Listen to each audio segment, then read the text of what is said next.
I, to be honest, I'm surprised that Mac had users say this is a seamless experience.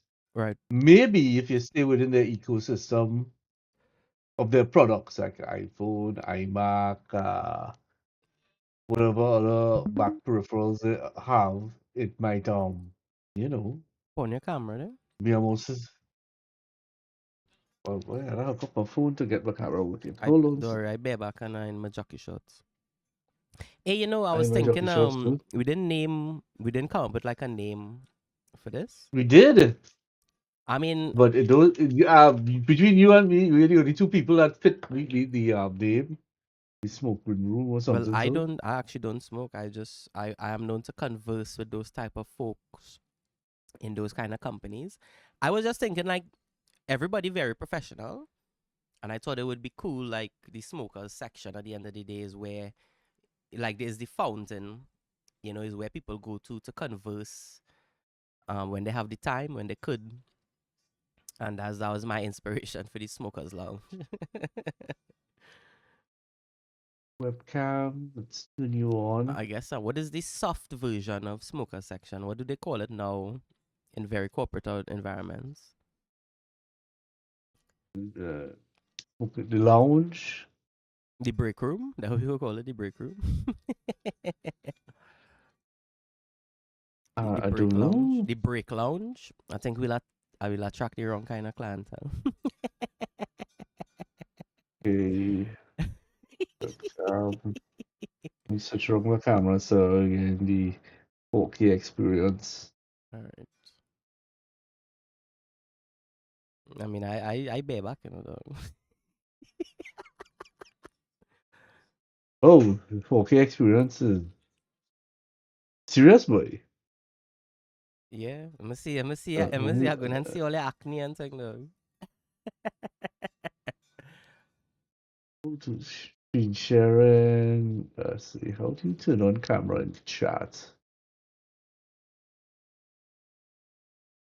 Hey, hey, turn on camera. The icon right there. Oh, look at Oh, that's not 4K at all. Oh wow, yeah, okay. Okay, okay. it. Someone adjusting. Uh,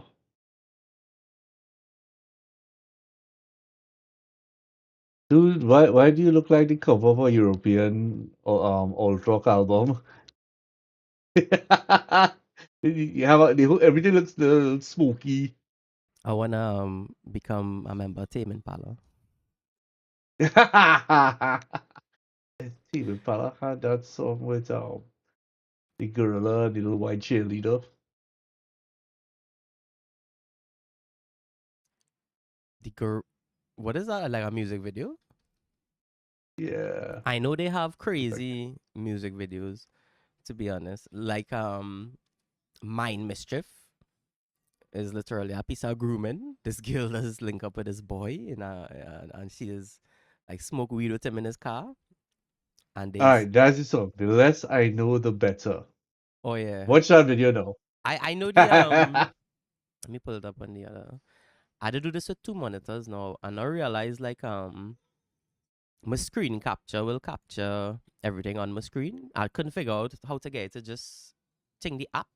Like when I click apps on the Mac, it just show my whole set of system stuff, and it didn't show my root. So I just recorded my whole screen. So I have to figure it out. Maybe use two monitors so I could. So what I'm doing right now is whenever you talk, I'll just make sure that you bounce into yellow. I'll just record like that. Kind of see if I could tweak this image a little bit. The Where you? the 720p front camera was looking. Hey, I could put like background effects. Well, let me see your face, dog. I'm And too. Yeah, this Batman angle looking like if you're fighting crime and talking to the Justice League or something. that was that. Don't have like maybe if I do this. Ah, that we talking This about. is a Yeah, rich. man. Who's that in the back This there? is that's a flyer I had from Rockville. As I mentioned, that's it. That's cool.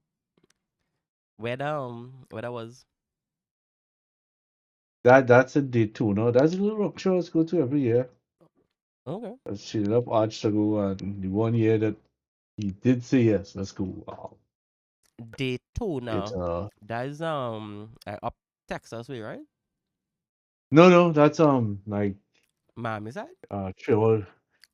Let's see. What's it called There's have again? bike Orlando shows. is about 3.5. Yeah, Right. it's Daytona Raceway, I think literally in the raceway. I've been there actually. Hence the hence all the little race inspired checkered flag and thing. Um, I'd say it's about 5 hours drive from Miami. Yeah, I've been there. I've been there. Most of the time, I've been there. eh, nothing special. Well, I don't find it's nothing special. It's like a slightly bigger town, even by Trinidad standards. I mean, Yeah, Miami, Florida. It do have good public transportation. So I if you feel that bad, no, it real bad don't go Texas. for Texas is real. horrible. If you don't have a car, you stay there. You walk. And it hot.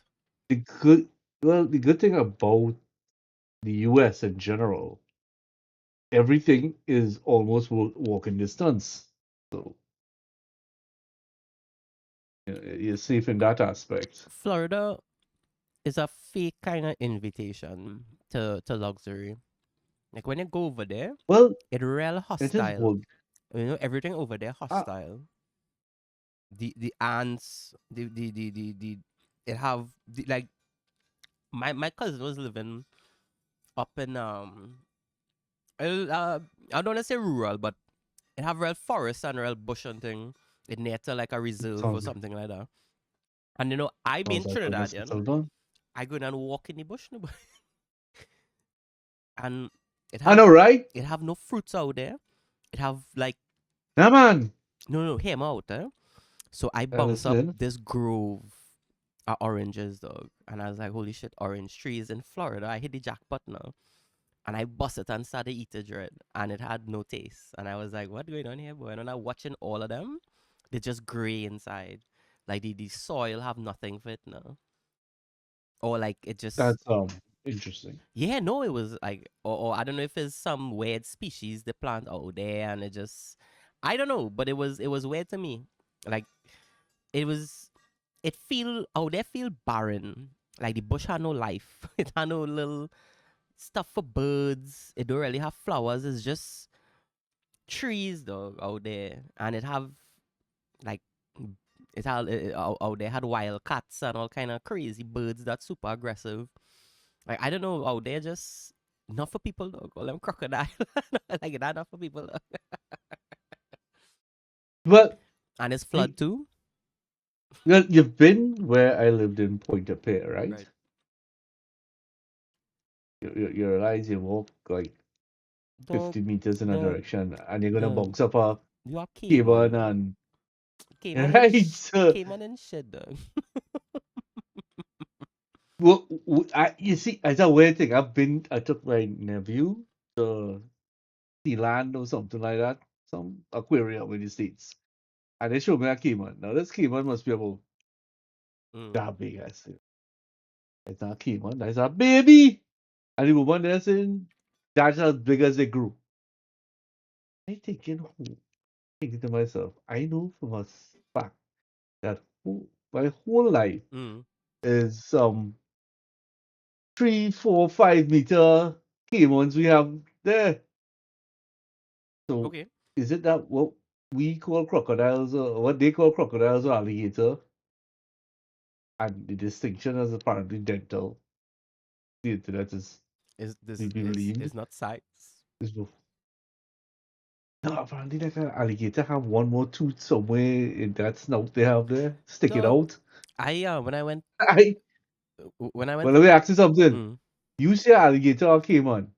Now I growing You up, you gonna stop and say, wait now, they have one tooth on the outside. Okay, now I go run. Or you see something like that and you're hauling ass. no, either way I run, but still, a caiman not invoking as much speed as a crocodile or alligator. I see I it don't want have to find out. So my girl by her, she live in by a river, and she say that have caimans that hide in certain trees, and they look up cats and thing around by them, and they run down some of the Nice. family and thing like that. Like she say I they believe they dread. like up cats She say they because they very dread, and she just be real afraid of them. But when I went Florida last time, my cousin and them carry me up in the mangrove though, where they have boy they have this alligator man on TV out there with one set of tooth on his neck and thing, dog. And I went to his show, and when he showed us the crocs and the alligators, dog, like first to begin with, walking there, you just walk over a bridge and just have all of them underneath you in glass, dog. And the fear, the primal and fear that has hit you, dog. And when you see them, it's like, yo, there's a dinosaur. I not yes, supposed to be is some accident, some lapse in time itself as to why I here with this predator though. yes.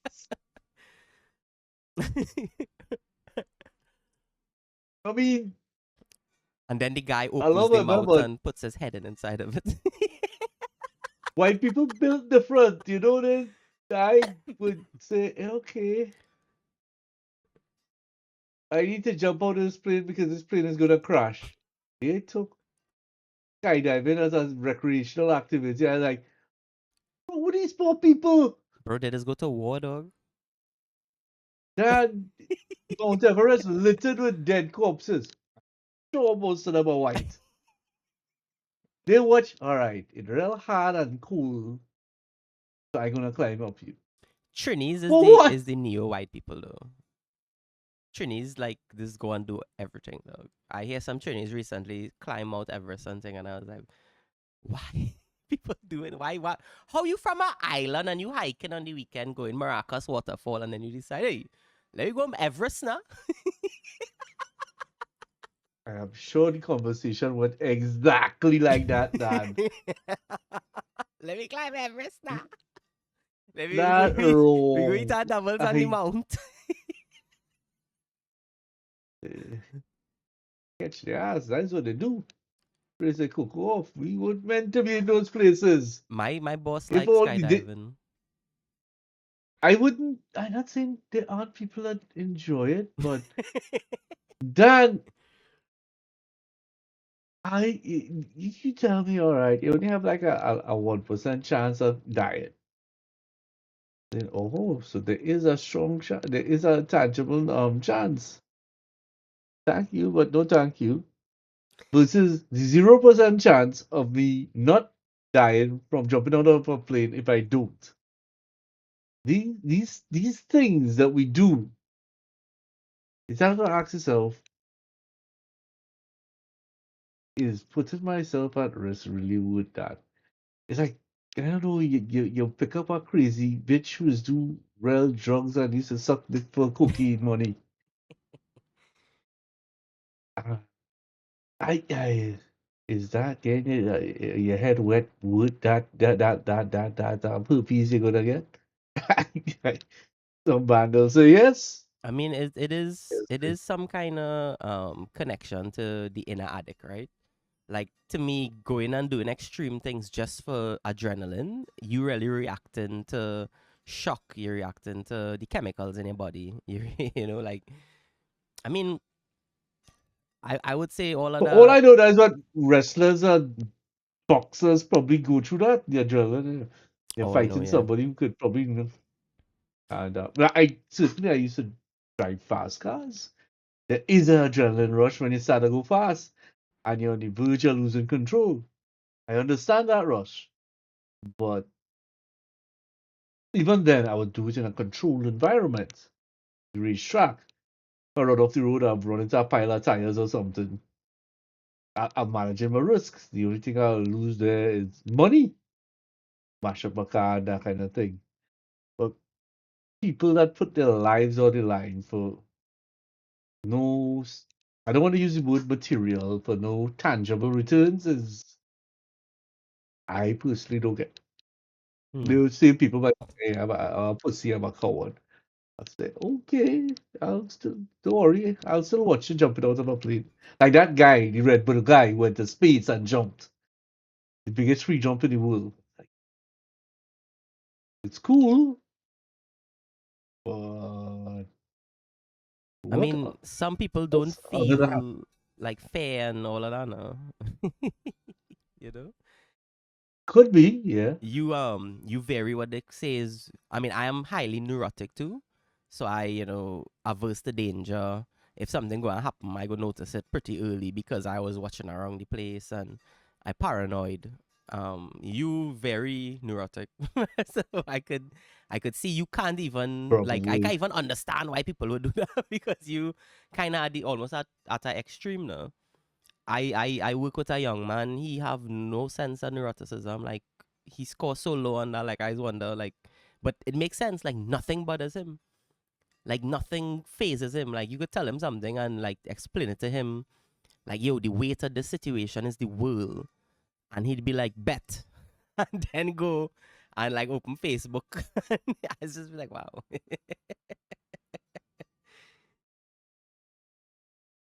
He, I worry about those people for themselves because I clearly they don't have a sense of self-preservation. Hmm. They probably like, yes, somebody shooting up our next man in the traffic jam, heading up on the pizza man. Whatever. Then I nobody have anything against Should me. I stop or yeah? I think I could just drive through. Yeah, yeah, that sort of by the time I reach or some kind of nonsense going through his mind. I don't know. Boy, honestly, Yeah. I think I don't know. I think it have a lot of people that um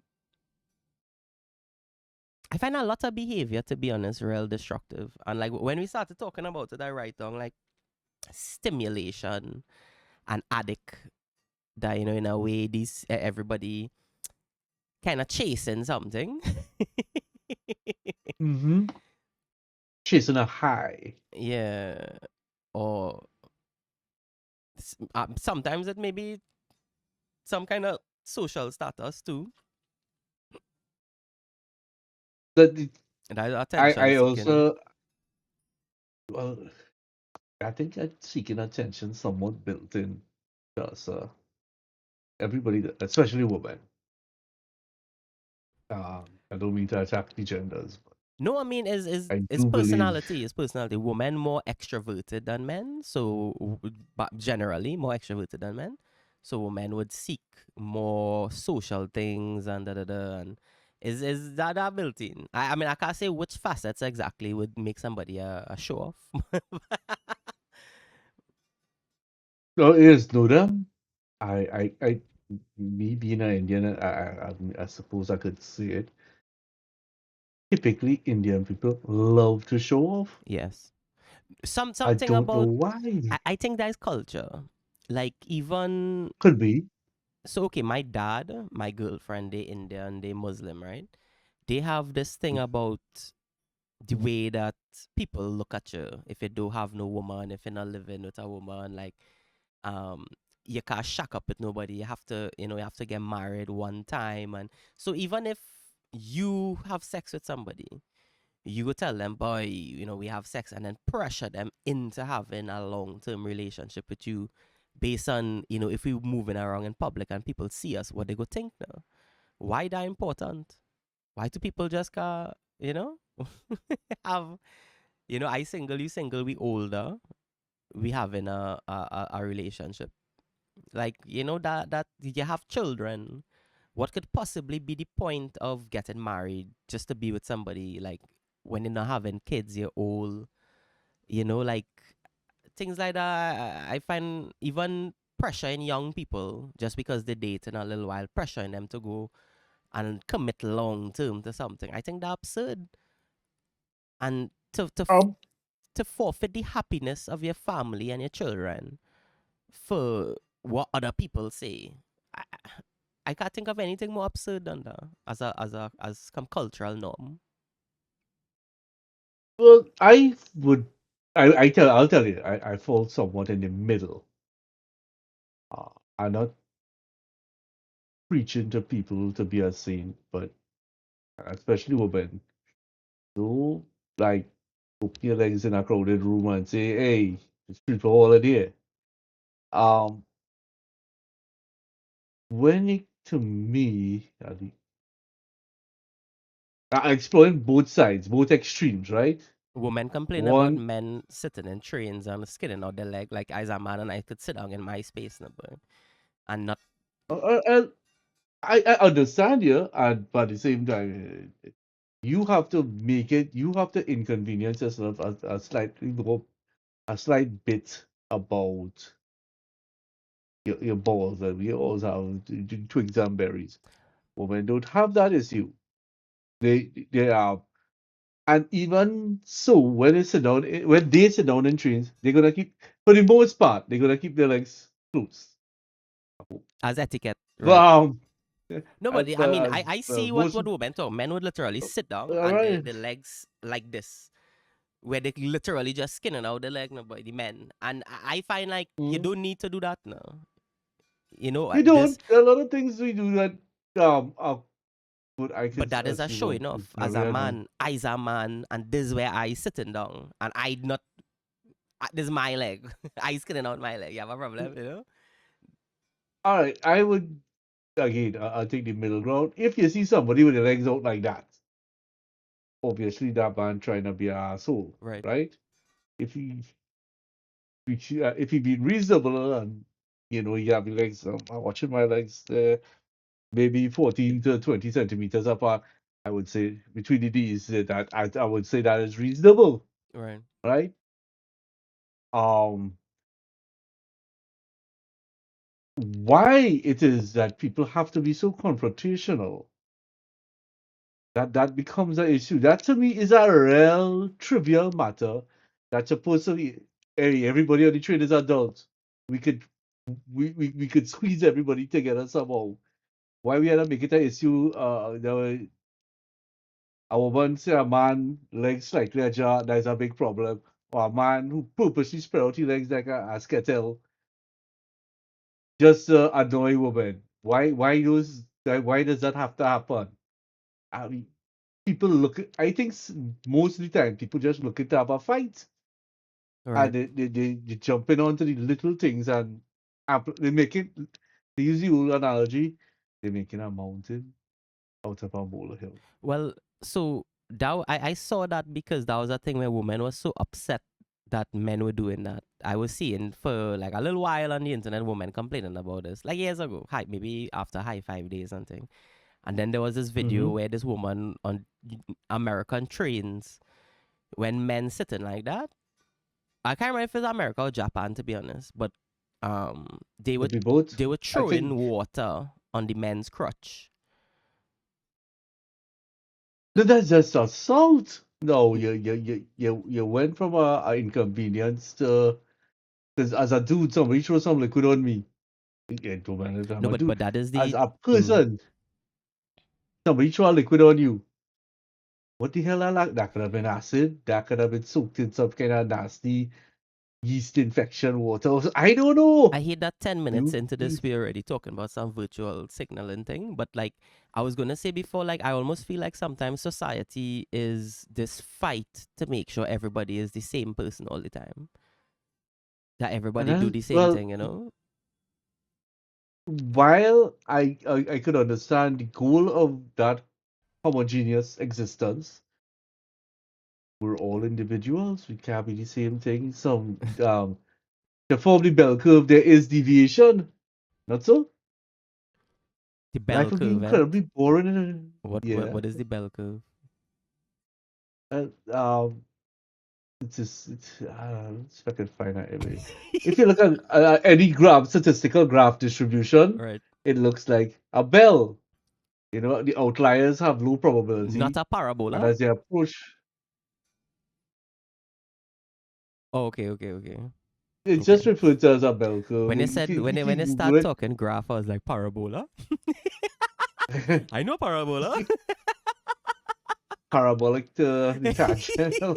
If so go back to O-level maths, man. Shit, I see that in I think I see that in Lockjack the other day, dog. I was feeling smart for a sec there, though. Yeah, but statistically, the closer you are to the average, by by def by default, the average is the most popular occurrence of something. Mm, And as you drift away from it, the probability declines. And it's not a linear pyramidal decrease, it's a bell curve. The further you drift, the greater the exponent of the reduced probability. And you just have is a factor of life. Why would you fight?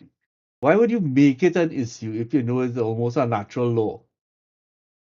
That's not almost, it is a natural law. You will always have some deviation from the norm. right. Which I mean comes back to the other side. Well, now we know with the Epstein files that a lot of things is like engineered conversation and all of that kind of thing, and the virtual signal in person, that I know better than you, and I socially look better than you, so I could tell you like what is right or wrong and all of that. And there's an extreme of it now where people become violent because they think that they're right, and they have to teach you a lesson. All kind of thing, I am still trying to figure out why rich equal powerful. Because they typically, I'm not saying that it only exclusively goes hand in hand, but it typically does.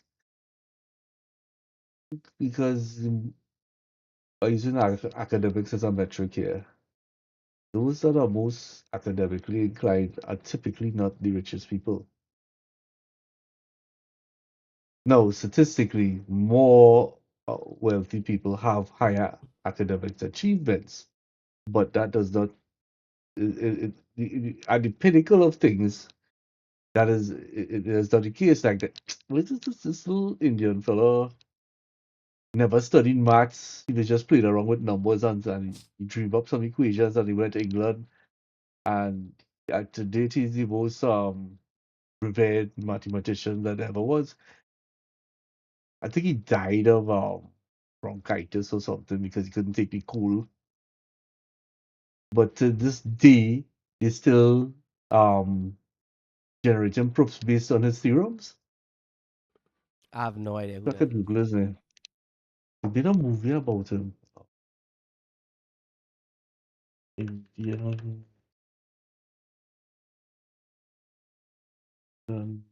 eh, Google. Let me see if I could get chat to spit up something. Ranumaj. Srinivasa. Ranumaj. Sernavasa, Ramnujan. I don't know. Ramuna. Self-taught. Well, I mean, this kind of makes sense to me, in the sense that um, the mathematician is the person who, when doing maths in like a university level or whatever, people realize that they have some kind of instinct, some kind of creativity that allow them to become theoretical with it or whatever. And Mhm. like I saw most of the mathematicians in the world come from like Russia and stuff, like, A lot of them do, yeah. yeah, they, whatever culture they have, somehow they produce those kind of people. They do. Um, Stereotypically, I knew one Chinese girl who wanted to be a mathematician. I actually don't know what she ended up being, but I'm pretty sure she might be a mathematician because she don't do shit. She, oh, you mean professional students. yeah, They professional study students. so much that they become unemployable and they actually don't know how to function in a workplace. They just want to continue doing research and I studying. work with a bunch of those in the university. They are very unprofessional, very egotistical, very aggressive, very nasty, to be honest. In like the way that they just look at failure, there's like there's incompetence. So if you're not able to deliver something, or whatever, they just would say ridiculously mean things to you. and disrespect you and thing. And sometimes I watch them like, yo, what, you don't live in the real world, or you would go out in the world and tell people. But anyway, monkey know a tree to climb. They have the authority with them in these places, so they could be the self. Just yesterday, Jessel and I were talking right on roots of for a good hour and a half. While he fighting bots, he don't wanna join a game, and I think I was cruising up some help desk requests. Anyway, um, he was saying he met a man when he was doing his I think his second masters, and he was saying this man already have his doctorate, two masters, and the fellow he talking to a degree in engineering, a degree in something else. He have a law degree and all. And so just so ask him why he doing this third thing. Uh, third masters, he said. Well, he just like to learn stuff. And apparently he was an engineer, like I said before, he was an engineer in Petrotrin. So I Wow. know none of the stuff he was doing related to his job. So this particular engineer person was just genuinely interested in learning. And the thing is, he said the more he learns, the more he understands, the less he knows. I think he just high functioning and need like But high it levels of definitely, stimulation. definitely,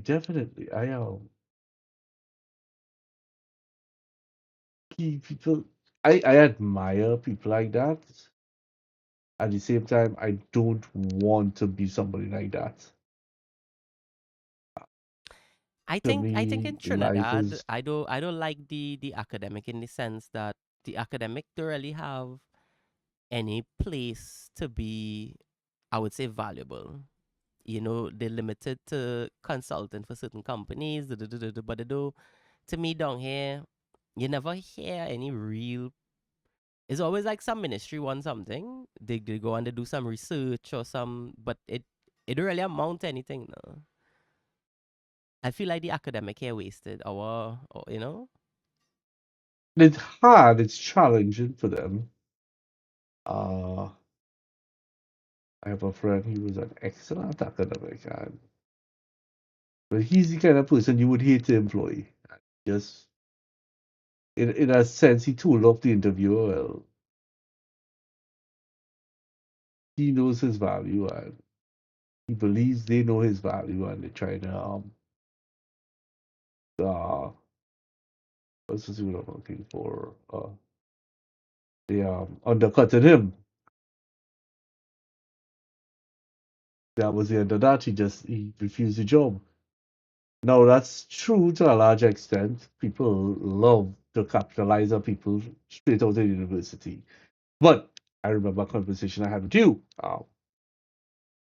A lot of these people, the vast majority of them, end with their ass on the elbow. But they have a degree, this mysterious, not mysterious, this powerful thing that says they know stuff, and they automatically expect a certain level of treatment because of it, like they're entitled to something. And really and truly, you're not. You gotta prove your worth with whatever arena. I will tell that man who'd have a degree out of whoever. Does that help you clean my drain any better? He said, well, I have a degree. I don't want to clean your drain. So, but then simply not the right person for the job I have at hand. I mean, if a young man comes out of university or whatever with what you have right now, you know, um, would he be able to settle in what you're doing right now and just immediately take over and start doing your job?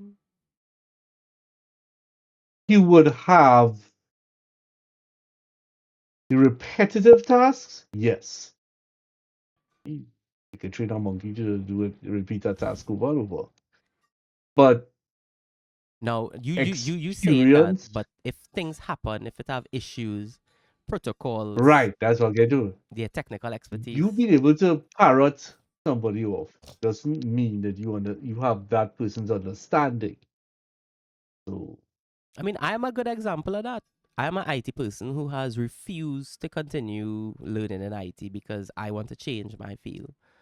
And to me, as you could drop me in any company and I could do the job. It Mm. various levels of quality with certain things. You might not get the best in networking and all of that out of them. But at the end of the day, if you have issues, if things going wrong, da da da da da da, as the kind of person that you want dealing with your staff, dealing with clients, dealing with vendors.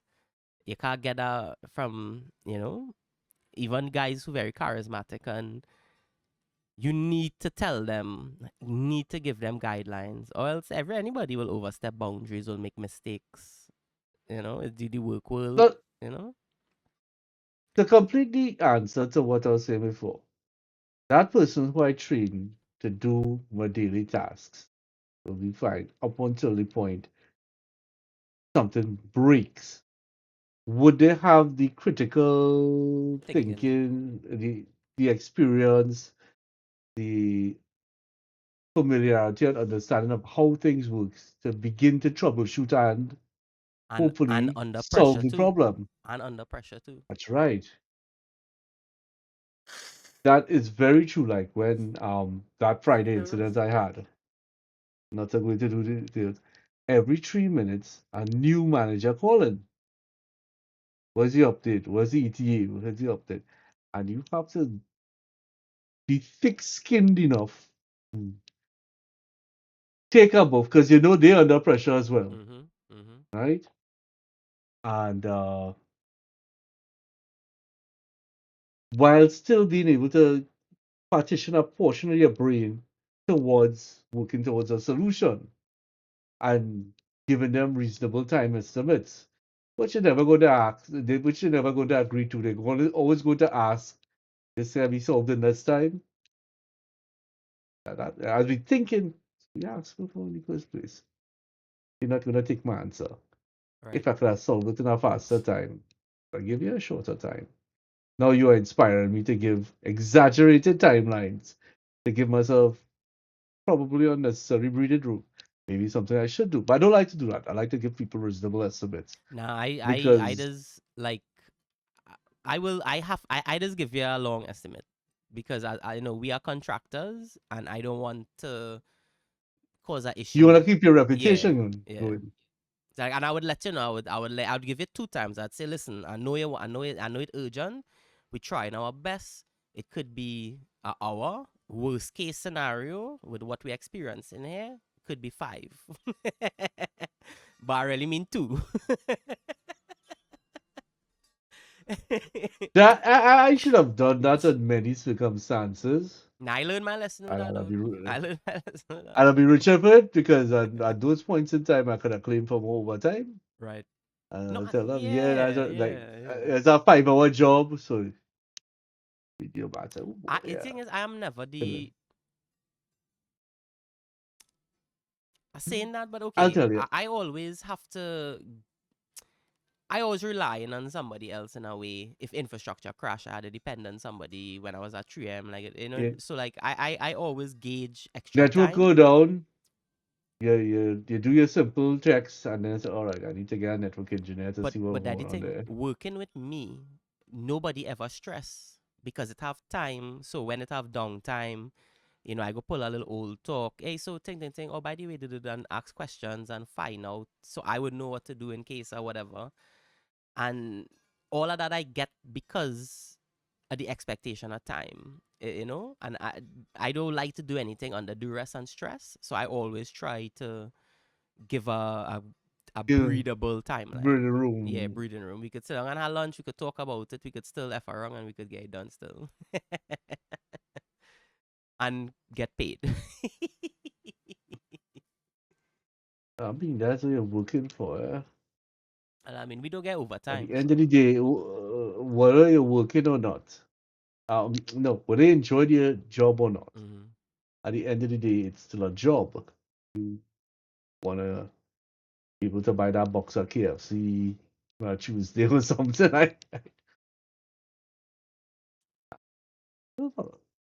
But as the People harsh reality understand of the that. thing, but protein food, everything just getting real expensive, real hard. But that's why that's my motivation right now for the YouTube content.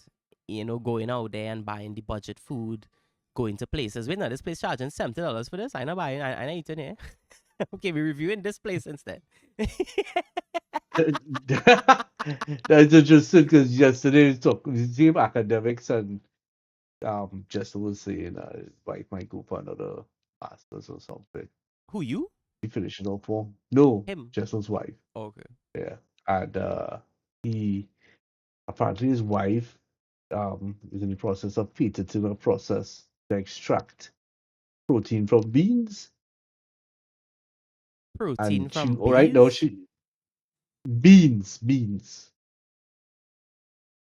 like red bean, lentil, that kind of thing, into a powder. So we dog And wife on the verge of a scientific breakthrough. don't happen. Right now she in the process they're moving from a small scale factory, if I understand what you said me right correctly. They're trying to scale it up to make it more economical. Dimples, that's his wife. She, she's legit. I think she used to teach food engineering in UTT at a master's level. Food. Is that on Jessel passport thing up there though? Is his wife. Oh, that why he. Jessel just Oh, that why they like food so much. That why everything for them is food, right? True. She's like a food scientist. That's very funny. Jessel was always a foodie, yeah. Yeah, no, for sure, for sure, for So sure, for sure. and the wife is a charming young woman. I never met her, never met her. Wow, wow, I'm fascinated by that boy. That is absolutely amazing. Wait, so see the vegans That could advancing though. change. This the vegans could get their gains now. Bro, she going and make vegans buff dog. You going and seeing gal with big booty and trap something. And the vegan dog, you wouldn't even know what going on. God, I just want to see more girls with calves. True that. Like apparently calves is the hardest muscle to work. I don't know. I think so. So everybody just like know it and get the thighs real big or something. And I find it eventually all of us just end up looking like we walking on Actually, I think toothpicks. is dependent on the exercises that you do. Look at John Jones, the UFC fighter. He has no calves. Like I think, and he is like a very high level athlete using every part of his body to wrestle and all kind of thing. Maybe more. Well, calves don't add much to That was saying calves. his I craft. don't know if calves important. It's not that look at all them you see bulls and things some tinted like that, yeah. Yeah, yeah, yeah. Which is I would expect runners to have big, but the upper legs definitely big. But Yeah. I mean, The backside his big. hip strength, dog. Your hip is what does determine really like your ankle strength and all of that. Well, how come Europeans and East Asians have are so inclined to get big calves? The guys, well, I'm trying to give them too much. Let's have calves on them. White people are the biggest calves, dog. White people so like calves so big they have different types of calves. Like they have you ever see the cankles? Yeah. Royal wife have Hold cankles, on. dog. I would not know. Chest of thick legs. Yeah, she has some Um, cankles. Which I never see her Indian with cankles uh, before, to be honest. maybe she's of a mixed heritage. Somewhere in the long time. Yeah. A horn child somewhere. You know what they say, mother's baby, father's maybe. What? Mother's baby, father's maybe. Wow. It really was. And there was some statistics out of the US, like uh one out of three or two out of five children is that is not the real father. In America? I don't know the genesis of those statistics. I don't know how. correct there, but it's One in been a long five. running thing. Like one, two in five, or one in three. Those two That seem numbers sound very unlikely. familiar to me. That seem unlikely. In like Is it in though? societies that value monogamy or and faithfulness or whatever, like it seemed odd that the statistics would be so high. It had this time I heard about this Chinese village where the women are like the family core and the Mm-hmm. men, like there's the men don't care about fathers. So if a woman in the village wants a child to be funny, she would have sex with all the funny men in the village. If she wants a child to be strong, she would generally have sex with the strong men in the village, and the family would just take care of the kid, whoever get pregnant. No? So they were talking about that as an example of a society in human existence where the woman kind of, I guess, more dominant in as in the social structure, or whatever, or as you know. Let's see. I get big. What you think about Yeah. that? I think like some Amazonian setup there where they only need men to It's, reproduce, and then they throw the man out no, but it's, into the it's snow somewhere in or the China. jungle. And It's somewhere actually in China. I, China is a very chauvinistic society as far as I'm aware. I could be wrong. This might be some Maybe mountain women Chinese have or become. something. I know based on certain documentaries, they actually kidnap women from the cities and carry them to the countryside Mhm. because they had no women out there. There's a Takashi And just Miike movie, boy. Is about this. Is a Japanese fella, and they're sending him into China, into the interior of China, where it have a village that they want to start to mine stuff now. So today, that village is now a big city somewhere. But basically, when they go to this village, and to go there, that movie is kicks dog. That a cross mountain place flood out when all the car the man driving, the entire fall flying off. They had to go on this boat that turtles pulling dog. Some men make a bamboo raft and turtle pulling the dog. And that's how they go into the place. And basically when they went there, the whole thing was they went there with a Yakuza man. And being in a rural place, they start to love nature. And the place magical. The people there just fly. Or that we call the bird people of China by Takashi Miike. And is a beautiful movie. I just cry when I watch it. oh, I promise it have no naked toddlers. I'm not taking this one. Okay. I tell this I guy guess you watch know young boy Piggly Wiggly. tell him watch 13 Assassins. So the same guy that did 13 Assassins, this is one of his first movies in like the 90s or 90 something, The Bird People of China. You can see it's on YouTube actually. I can see if I can find a YouTube and send it. Nah, I can find. Trust me, I can find it. I can Well, find it. it's shot The on. the cover art looking interesting. You have some kind of wig inspired glider, Yeah, that's it. Yeah, that's it. and he in a Yeah, on YouTube. suit. 1998 comedy drama. This movie funny, dog. The Yakuza man is real kickster. So, the company send this man to go China to extract the minerals, now, but the Yakuza man going with him. Because he's really the man that the broker in the deal with, no, but the man that they send, he just know about minerals. He's the sales rep now. But no, that movie was cool. That movie was cool. What's Oh, this woman and name? the Chinese man, the guide, he gone and eat some toadstool mushroom, dog, and they hit him on the head now, and he lose his memory.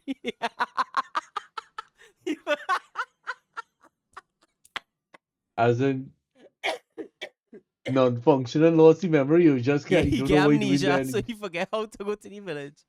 That, that They was have kicks. one pretty chicken in boy. So yeah, so that girl basically her father was fighting in World War II, and he crashed up in the mountain dinner.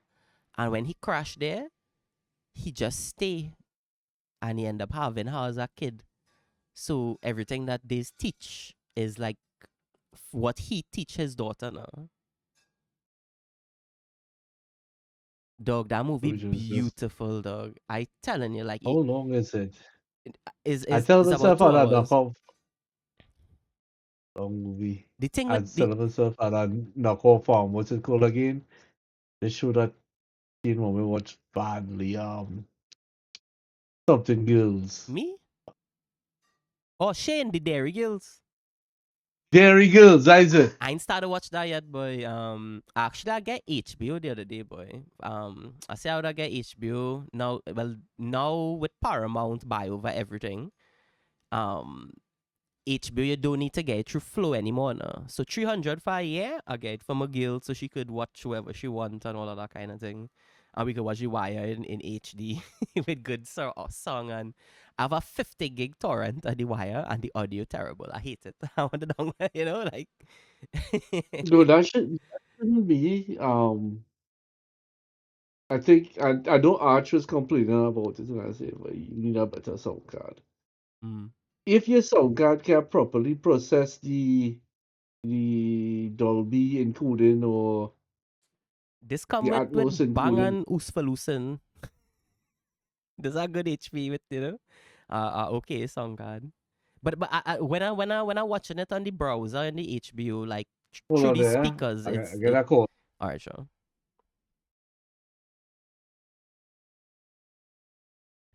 Well, this is an interesting podcasting moment.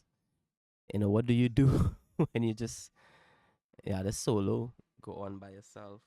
So we're talking about this movie Bird People, China, Takashi Miike.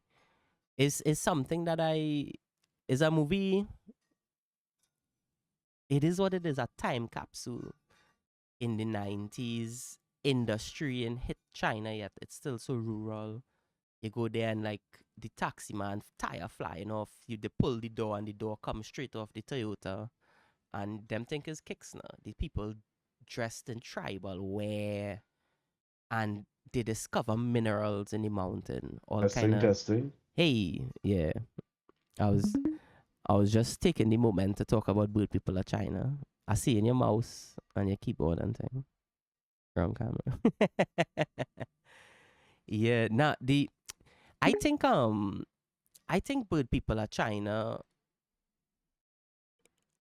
is like when you're watching The Wire, is like such a time capsule where like okay in season 2 the character Ziggy, um he on the computer on MSN googling what chemicals the gangsters want off the docks now, and they realize it's for drugs. And the guy looking at him on the computer, and he's like, "How you know how to do this, now, boy?" When they introduce the burner phone, and it's like they used to send text messages. Now they have burner phones, and they're introducing how the criminal landscape adapting to technology. That is completely a time capsule. Bird People of China, just like that. You can't even imagine that this is what China is when you look at what China is now. But this movie actually kind of predict that in a way now, that all these minerals, all the money that going to come in, their society going to completely change. Mm-hmm. You know, and It is. this movie showing you the culture that the Chinese had that they wanted to protect, and it's very interesting seeing these people living with turtles. And you almost think now Chinese don't have respect for anything, for no animals, no wildlife. All they're known for is, massacre in wildlife, massacre in the ocean. But when you look at this movie, you realize that these are people highly in touch with where they're from now.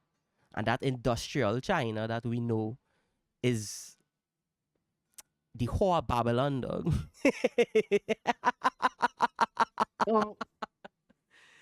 I don't believe all Chinese are industrialists. I strongly believe a large portion of them still exist in rural areas where they're farming and that kind of thing. But as with all generations, even in Trinidad, the children coming out from the countryside, everybody want to get a degree. Everybody don't want to work in an office right now. The farming culture in this country dying. in I'm guessing in about 2 generations it'll be dead. It'll all have to be corporations managing the farmlands simply because nobody wants to do it anymore. Nobody wants to do that hard work. I'm not saying I'm innocent of that. I certainly don't want to spend my whole day bent over at 90 degrees, plucking weeds and planting seeds. So I'm not casting shade on people for abandoning farming, but it's like a fundamental thing now. We have It seemed to me that to farming never get the respect that it needed as a business, as an industry. correct, Yeah. correct, and that applies to teaching as well. There's few countries in the world that actually acknowledge that teachers supposed to be revered and you know the upper echelon of society. Germany, of all places, is one of the few countries that respects the teachers. You can't even be a teacher in Germany if unless you have a master's in something. And you could be taking care of toddlers. Yeah, let me see a master's. Oh, you only have one master's? Okay. We'll put you on the list. Not sure we'll get back to you. And you're compensated for that as well. It's not to say that they have to have a high degree, but we still gonna pay your shit. They pay teachers well in Germany. That is fascinating because I think that is our problem. We don't know how to compensate. Um, like okay, education is the way that it is. The hospitals are the way that it is because it is a burden on our society in a sense that it is just a vacuum for money. Is not it don't generate anything. The salary is too high. You know, is it's kind of just a Are burden. they? No, no, no. They are You absolutely. put in your No, why is our structure like that compared to somewhere like Germany? I Where does the value come from that they could, well, pay like where that? the value is lost, you should ask. If somebody asks me that question, I would say it's supply and demand.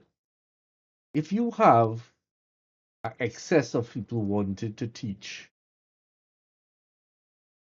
then you know you can offer lower and lower salary.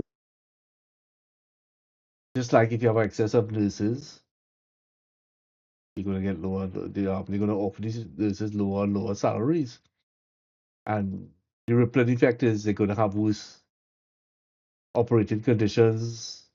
I think when last year I went to a general hospital in Trinidad and Tobago.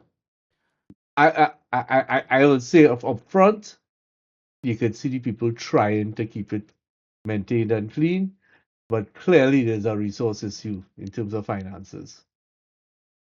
Things are often left broken and in not in the best presentation, that kind of thing. I mean, on one side of it too, I guess is that's really an economic factor that people not motivated or enthusiastic enough. But I think that's more on our culture because we generally not enthusiastic and think to we don't care about anything now. We very That's selfish. right. So I think it's really a cultural factor why our systems degrade. Like a big problem, Trinidad wanted to be a first world country back in the 60s and 70s, but the reality hit us that our workforce not dependable, and that is why our companies fail. Cause That's we, a cultural thing. when we think of We work, encourage that. we not doing what Yankee doing now. It's sad to see, but it's true. Which so then I Um, argue like, do we even pay low or are we paying what people deserve because nobody goes above and beyond? that's an interesting thing you said there. Well, then we have to go to the next thing. We have to start demanding better personnel. But then you'll get backlash from the people. Why are the hiring are qualified? I would say, well, you're not doing as good a job as your qualifications reflect. So we demanded higher qualifications though. And they're gonna get voted out of power.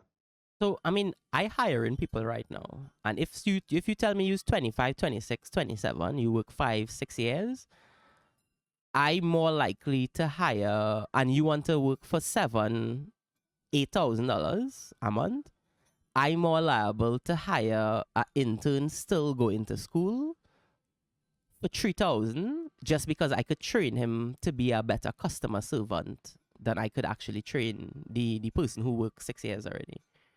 And I rather the young person come in and earn his stripes and be promoted up the ladder than bring somebody in who may be competent at the job right away. You see what you implied there? You have a pre-planned progression path for said individual. Well, you have to, because if you don't, then the person not going to tick the boxes that you need for them to do the job.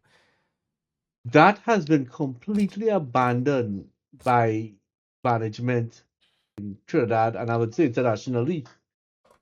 So I bad then. No, I actually, this is something I was arguing the other day. Not arguing, I brought up the issue with progression and that kind of thing. And that concept has been thrown out the window. Mhm. If there's a new opportunity within the organization, it goes out to the, for public advertising.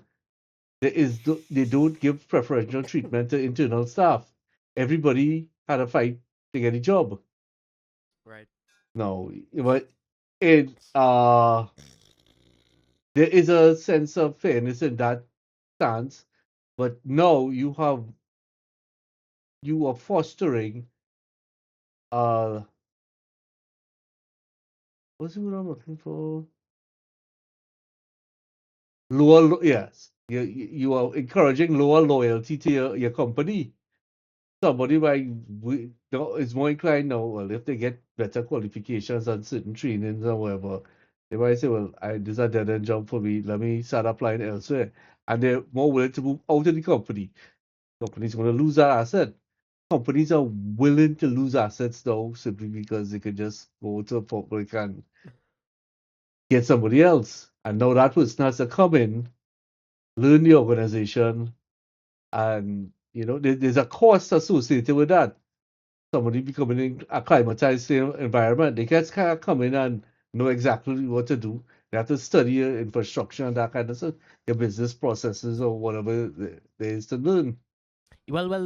For us, that is paramount to our success at clients. So when you're talking to me, I would pass on the company culture to you.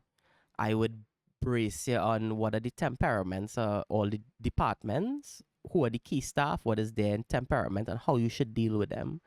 And as long as you're there for like the first 3 months or whatever, like I meticulously make sure that, especially with personalities and things, like the person not demotivated or not they don't run into bad situations because of the inexperience.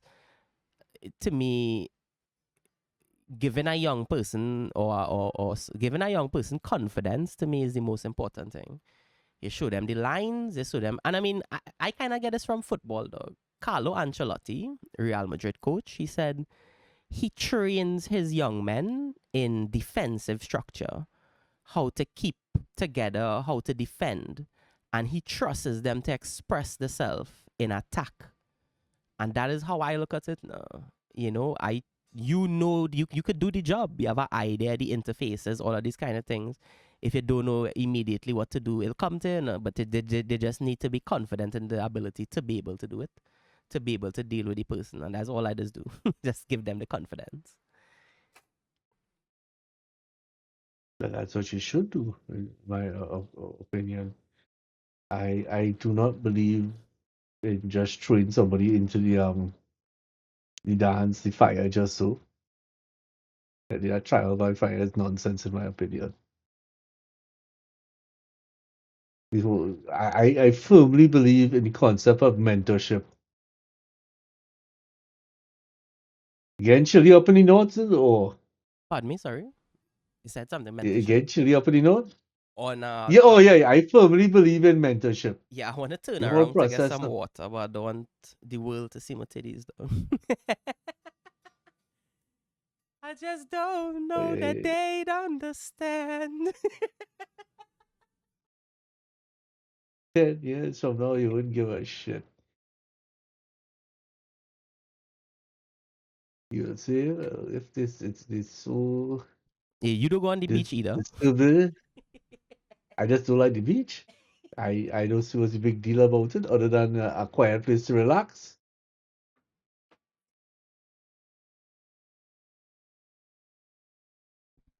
That is something that stresses me out. The beach is no longer a quiet place to relax. The beach is a place where people go Correct? to embrace noise pollution and That is alcoholism and pretty fucking culture. Why we gotta make a loud racket everywhere we go? What are you, 18? I actually want to talk to a psychologist a day. Maybe this podcast would enable that. Speak to a psychologist about our behavior, dog. These types of I feel like it's some kind of egotism where we like my gangster brethren and them, they have this mentality anywhere that I is, I run it. Them know everybody, them line with this one. You know, when they get vexed, they talk loud and let everybody know how bad it is. And I just look at all of that as that number. Trinis always want to show off the self. They play in the self. This who I is, and and I just telele, and it's all of that is some weird kind of. I don't even know what it is.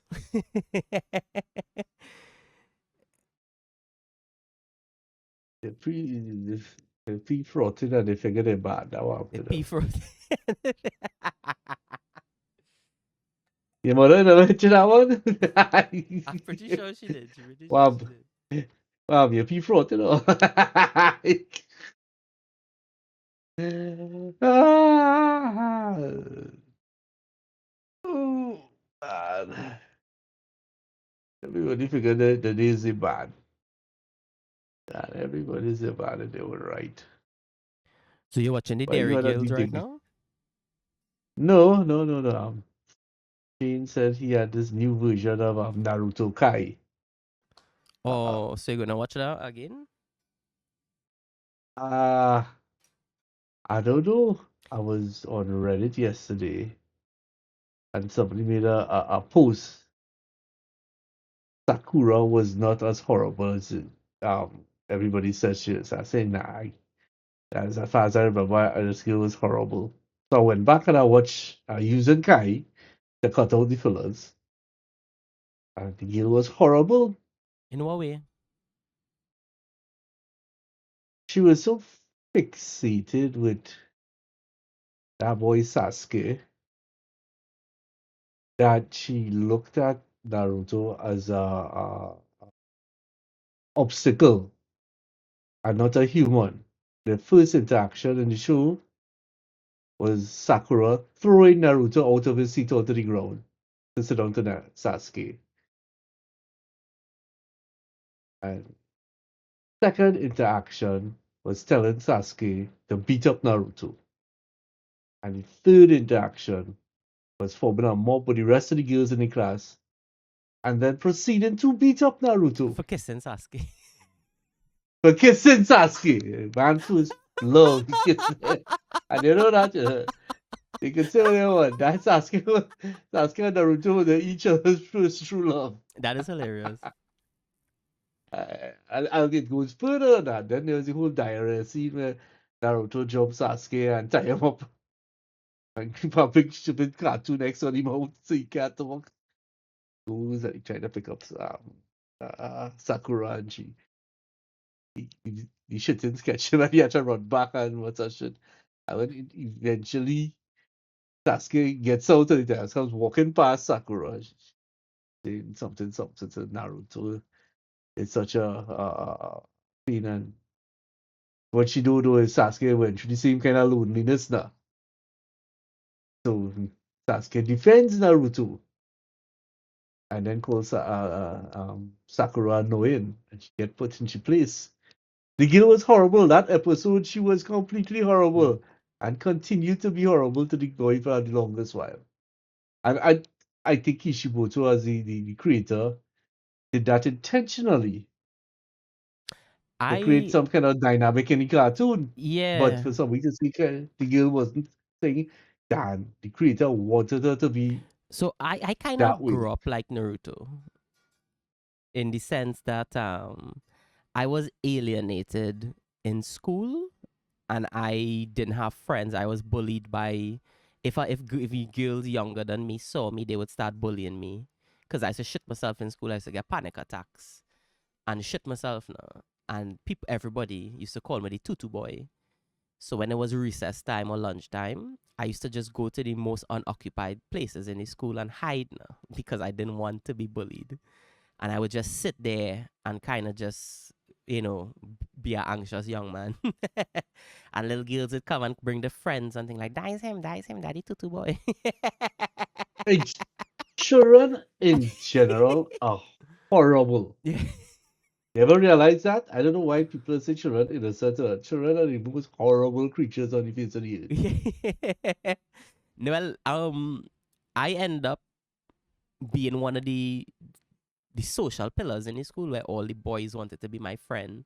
Everybody wanted to play with me. Everybody wanted to do what I was doing by the time I was in like standard 3 or 4.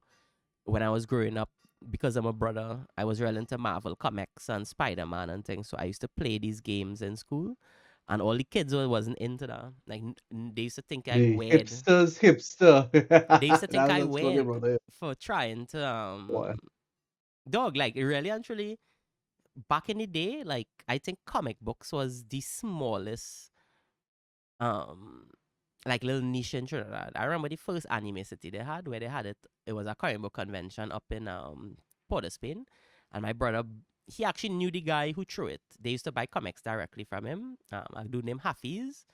He used to sell comics in Rosalino Street in Port of Spain, and we went to the convention, dog, and like I remember going up there 6 o'clock, 5 o'clock in the morning. We go on there to line up, and it's just we seeing rock men dressing all black, dog, like red men dressing all black with all kind of rings on each finger with skull and thing, armor Yeah, and thing. And I was yeah, like, I yeah, yeah. never see this in my life, dog. I was like 6, 7, 8 years You, old, dog.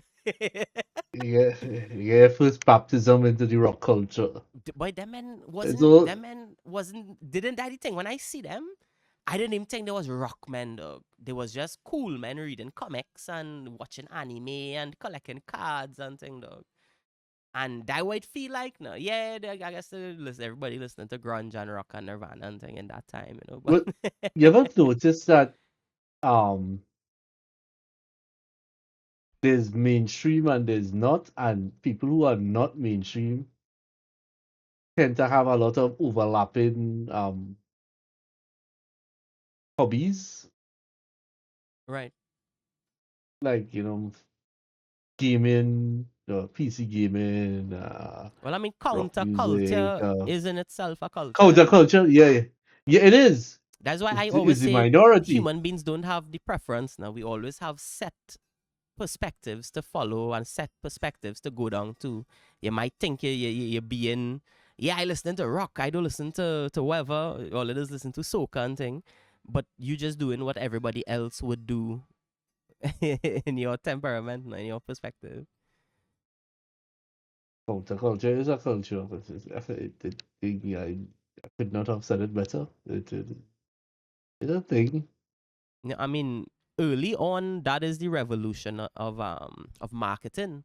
When people realize that the culture is actually counterculture, and companies started advertising with skateboards, and that's how they got to the youth. Mhm. You know, Well, it's in a business best interest to commercialize all culture and make it mainstream because they push the narrative that this is the in new thing, whatever that thing might be. I remember that being the downfall of the whole grunge music movement. It became the the kids and the artists who were involved in this music. They didn't have much money. They would do it for rednecks. So they wanted cheapest things like a ratty old oversized pants so they could grow into it, and they wore flannel shirts because it was cheap. 5 years later, that same flannel shirt was costing 120 US. What the hell? They made their own culture too expensive for them. I mean, look at urban items. You know, African Americans and thing generally dress in big clothes for the same reason, dress in certain types of clothing and think they're trying to keep warm and doing, with the least amount or whatever it is, and that Oh, just hold it. become I need you to explain something to me. right. We all know sagging is what they did in jail. Because they didn't have To belts. say, no, to say, I want you to rape my mamsie. No. I watching The Wire, bro, and I see Avon walking and he holding up his pants because he do have a belt now. And when I watch everybody, all the inmates don't have belts. And his cousin got hung with a belt now. So I think they don't give them belts for that reason, and that is why they actually sag. Because they have to hold the pants up in limited sizes and all of that now. So why does that translate into urban fashion?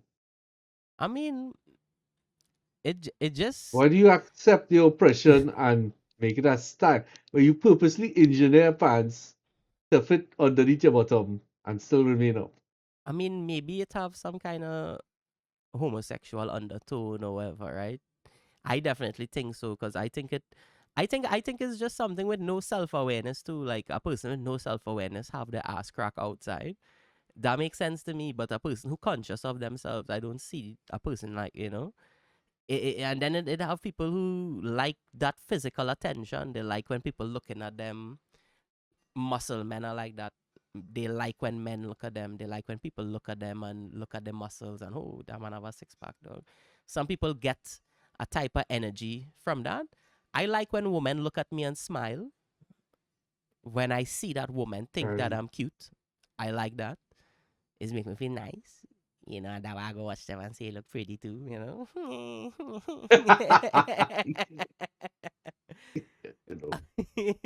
uh, hold it right there. Let me go and grab my You lunch. gonna get lunch? Alright. I did already there. Just grab it off the counter. Nice we having lunch. But I tell Shane we talking. I don't know. He say if anybody's streaming, I feel he shy. I'm gonna go and message him.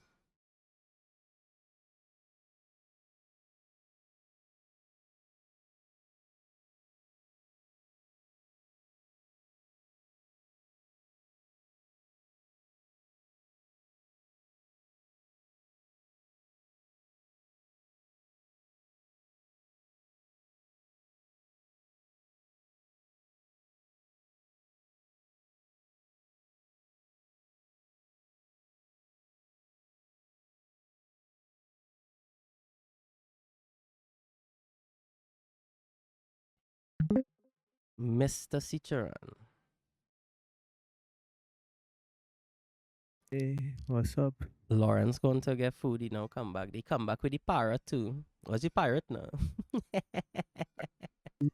It's the best part of the deal, I think. Long John Lawrence though. Why Sounds is there about right. drawing Jenny chat? Long John Hey, Lawrence. There we that's a calling him with that So, parrot.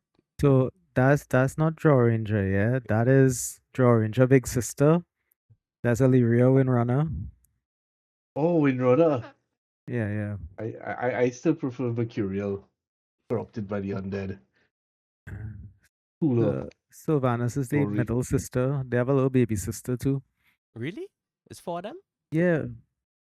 Well, yeah. Well, Lyrith was the youngest. He was the boy. Arthas killed him on the first day, and then there was Illyria, Sylvanas, and Verisa is the youngest sister. And well, you know what happened to Sylvanas. Sylvanas, I feel like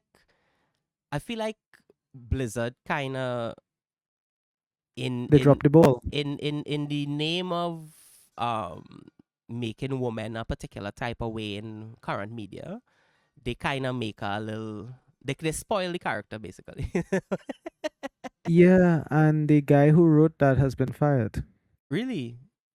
Yeah, So yeah. okay, What did what? They're, I would love if you could talk a bit about Sylvanas and her post Warcraft stuff for years and then like tell him what end up happening to her.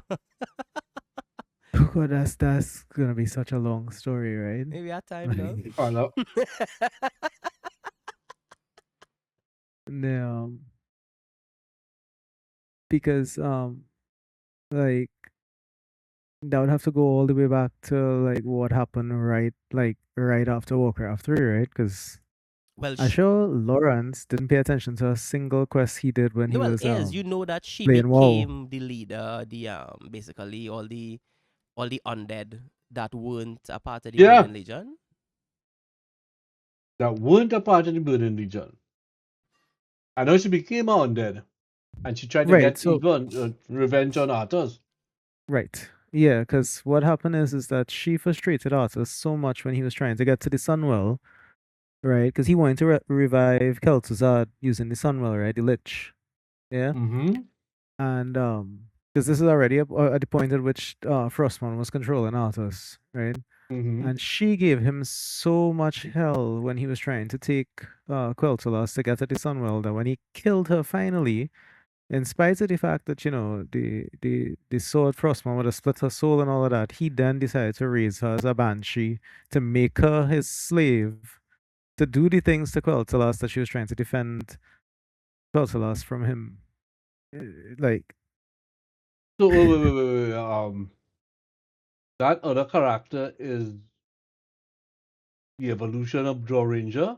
you mean that prophet? Yes, that Yeah. banshee is what happened to the Dark Ranger after Arthas killed her and revived her as an undead.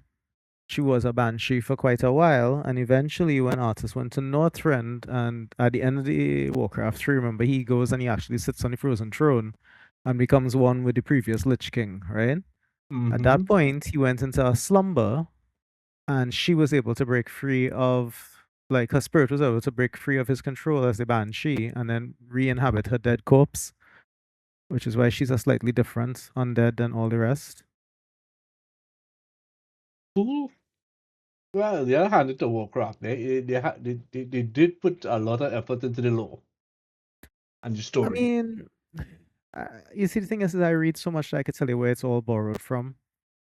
Like, you know, but I don't care about such things. Like, I have never held to the, oh, this was I- already done here, so it can't be That's good here that's interesting narrative. that you say that, Shane. When I looked at Avatar, the movie, the first time, um, You mean Pocahontas? yeah, Yeah. I hated it because I was like, this is some weird kind of Warcraft movie, and Oh, it just I would say I still hate it. it samples so much things that you can't really take it serious now. All they do is they put characters over all these stories, and I didn't. Well, me, I was young when I looked at it. I don't know if I looked at it as an older person, if I would care as much as you say about the tropes that they borrow and all of that, right? Right. But yeah, I didn't like Avatar. I didn't like it either, but I am not a fan of the directly throw a skin, basically, which is throw different character names and a different environment on the identical story and give it to me the exact same way.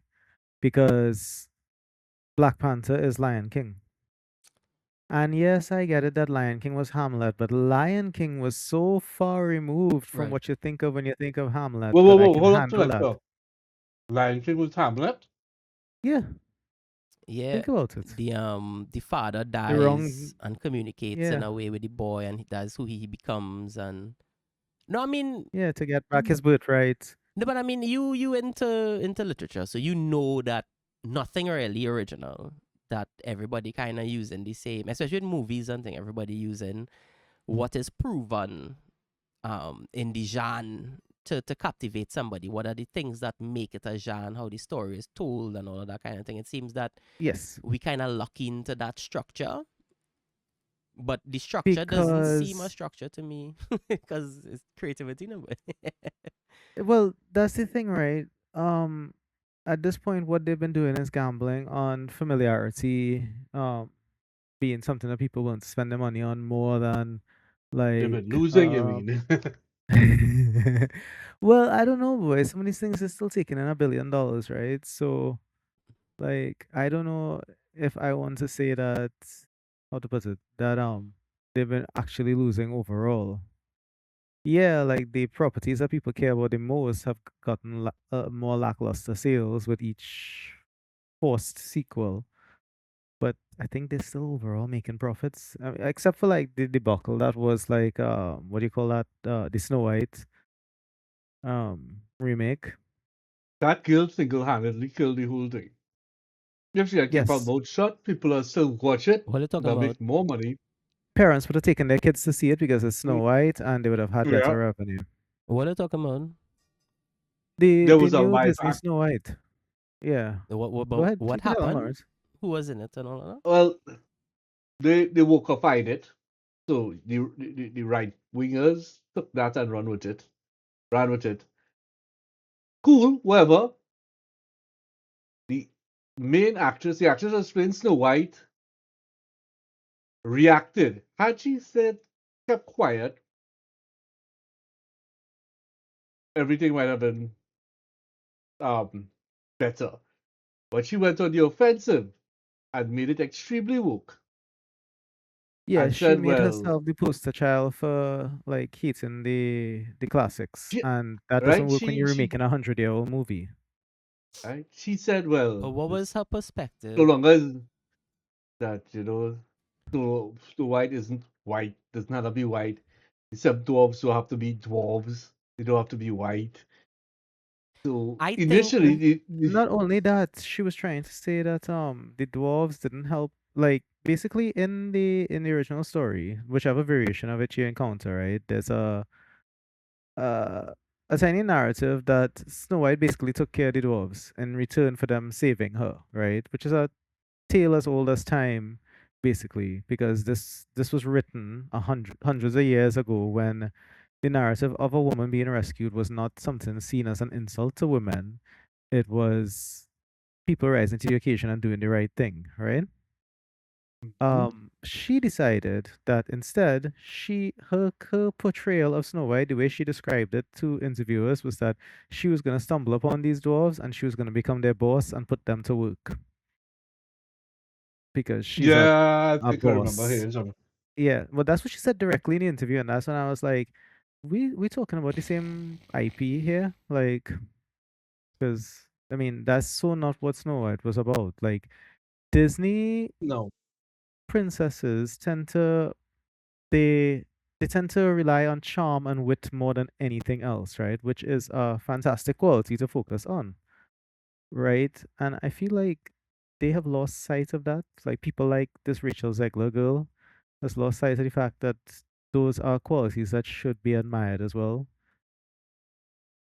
That I don't know, she sees that as weakness instead, and I don't understand that narrative. That's interesting. So the issue is like being rescued women don't want to be damsels. Basically, somewhere along the They don't even want line, to be rescued. They want right? to be the ones that rescue win. Yeah. I mean, Saving Private Ryan was about a rescue, and that's a Yes, it manly was. movie. That's men struggling for honor, for the symbol of whatever it is, a country, and trying to rescue a person that dead. Not to rescue a person that dead, is that his all of his brothers had already died in the war, and as a mercy to his family, they thought they should send him home because he would end up with uh a extinct family line if the youngest boy died as well. Which in itself is a very admirable thing to think of in the midst of a war. And I think people have lost their hearts, like what we refer to in stories and Well, movies as having heart, like that essential substance that makes people care about each other. It's gone. Um, I'll tell you, her attitude was enough for me to not even try to watch that show. Um, what came out of her mouth just cemented the fact that I wasn't going to watch it. Yeah, that would do that to a lot of people. Like, uh, and Uh, I get, I was talking to Jessel yesterday about why I don't go to the cinema and why a lot more people are doing home theater setups. If that is what you're going to bring to the cinema, why am I going to the stress of going to the cinema if I'm not going to see a movie I'm going to like? Correct, because to go to the cinema, you have to get there. You have to sometimes take a line. You also have to pay exorbitant prices for food and all these other things that you do as a Hmm. sacrifice in order to enjoy the movie, which was the central driving force. When the movie's quality isn't the central driving force, it's just like, what is the point anymore? Well, I'll tell you. As a kid, the movie was the driving force. In my teenage years, it was a driving force. But then it was an excuse to take out a girl or That's a just completely get out of separate the issue. house, right? It was a reason to leave the house and do something. Just Right, as yes. much as it would have been like, you want to go to the movies, you want to go to a hike, you want to go to the beach. It was just one of those avenues. The Because at theater, that point, you were mm, living in somebody else's house as well. There's that all right, perspective. I mean, cinema and So that's you're getting right. movies were away. different, right? Like in the sense that they had movies premiering on Stars and then HBO every Mm-hmm. Saturday night, and it was like almost a culture in my household to look at these things.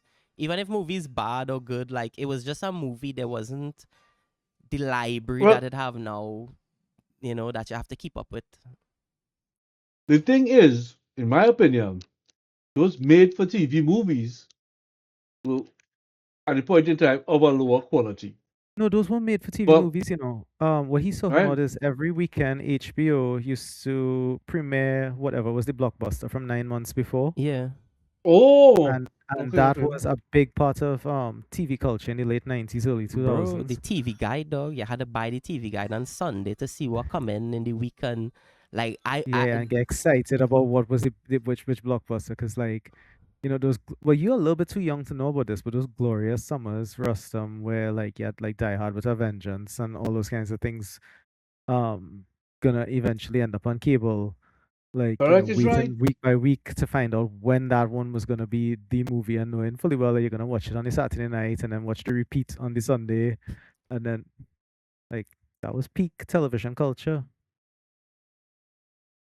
Television culture died with Netflix. Sorry to say. I mean, I think the Well, whole cinema died with Netflix. Well, as much as I am not a fan of Netflix, like just as by the way, despite the Paramount owner being a Trumpist and all of this, I was in support of Paramount getting to buy Warner instead of Netflix.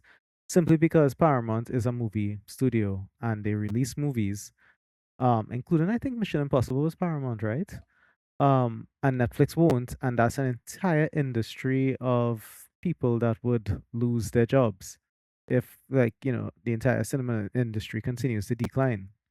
So to me, a movie studio buying over Warner was better than a streaming company buying over Warner. Netflix is a As much weird type of content where it have people like Ben Affleck and Mhm. Ben Affleck and his brethren, them could make the most garbage movie and then go on Joe Rogan and say, yeah, well, we're trying to keep cinema alive and and this is how we fight in AI. And they could create a whole marketing around a movie to make a particular audience look at it and make the numbers, make the money. And I mean, I think somebody like this comedian who always making jokes about Epstein and Hollywood and thing, the English guy. Ricky, Yeah, like Ricky Ricky, Gervais is the first guy who kind of figured that out. That okay, Hollywood don't want me. Okay, I'll make my series on Netflix and that is it number. well, I that's was that's a watching some freedom thing. series the other day with him, and it was kind of awesome. The one where You mean the wife Afterlife? die. The Afterlife, yeah. Yeah, that is a good series. Yeah, my girl loved that. Um, he just didn't give a fuck, and he was just saying exactly what he meant. I don't Yes, care. And maybe he and made he's that right. after he did that. What is that big thing he did was in the not the The Academy Office Awards. or the No, Golden Globes the Golden Globe. when he It's called him like, out. what the hell did you just do? Alright, that's my food. I think Rostam dropped there. Oh no, here. Okay. I ain't drop, I'm going up. Ah boy, only up. Yeah, going up. We should make a meal streaming site like that. Forget OnlyFans, we make it only up. What? Interpret that meaning however you may. But I don't understand OnlyFans. I am sure that economy is going to implode. What? pseudo social relationships, Lawrence. I give you money so you talk to me. It's basically non-sexual prostitution. Yeah, When I say sexual, I Okay. don't mean sexual content. I mean actual acts of sex. There's no. It's yeah. So I look at I It's am porn. it, it, sure. it's the geek version of hiring an escort to go to the family wedding. So Except in this case, you're just hiring them Oh. to talk to you I mean, online. I just different with my jerk off in the sense that so I don't look at OnlyFans, but the women who on OnlyFans they market themselves. So they would go, let's say, this girl, she would be in a group like Big Brown Areolas, and I would go there to see those types of areolas, and they would be marketing to men and saying, you know, hey daddy, call me 5 cents a text, and they would put the fingers like this and like, you know, they'll rate your penis. So like, you know, people would pay them for them to insult them. Hey, tiny penis man, how was your Yes. day? That's part of it as well. So I not that though. I not on that. I go to, as I say, for instance, the name of the group would be Big Brown Areolas, and that's why I there for that. I'm Right. not there for what they're advertising, you know. Why is Lawrence dying? I don't understand. I don't understand. It runs down big old areola, big brown areola. You And could go listen, go on Reddit right now and search Big Brown Areolas, and you'll see what I talking about. Yeah, the slop is there. Girl, sweet number, like I just need to see them. I don't want them to insult me. I don't want them to talk to me. I could go to work for that, dog. Just go to work That and is deal with a normal because female client and deal with that. you all have spoken to and dated women in your lives. It's not you're know, not the demographic for that. I never noticed I can pick up the phone and say, "Hello, X." Yeah. No, you getting tired. yeah. They hear what I tell you. They have a menu, dog. So everything costs now, but if you know it costs real money to talk to them gal and thing, dog. When you start to convert waiters TT to US, you might know want to do it. What dog? We It had a have girl. friends. Pardon me, Shane? No, go on. Now, it had a girl I used to fap to, and a day she had like a sale where she was like, you are giving away my OnlyFans for like $5-10 or whatever for like 6 months. And I was like, what, dog? Like, we go take it to the next level. When I pay for it, dog, then I realize she have videos and pictures that she would put on Reddit, and that is what on her OnlyFans. What she's selling on OnlyFans is videos that you have to pay additional for, dog, and it's like, bro, like $50 and all kind of thing. And I was like, dog, I That is am what it is. concerned that people spending this amount of money on these women, dog. Like, whatever happened to But charity, dog? the owner of OnlyFans last year took in what, $300 and something million, right? And that's his share. And I'm sure it's the lion's share, but I'm just saying. I never saw any documentary on OnlyFans. Remember, there's any documentary on OnlyFans.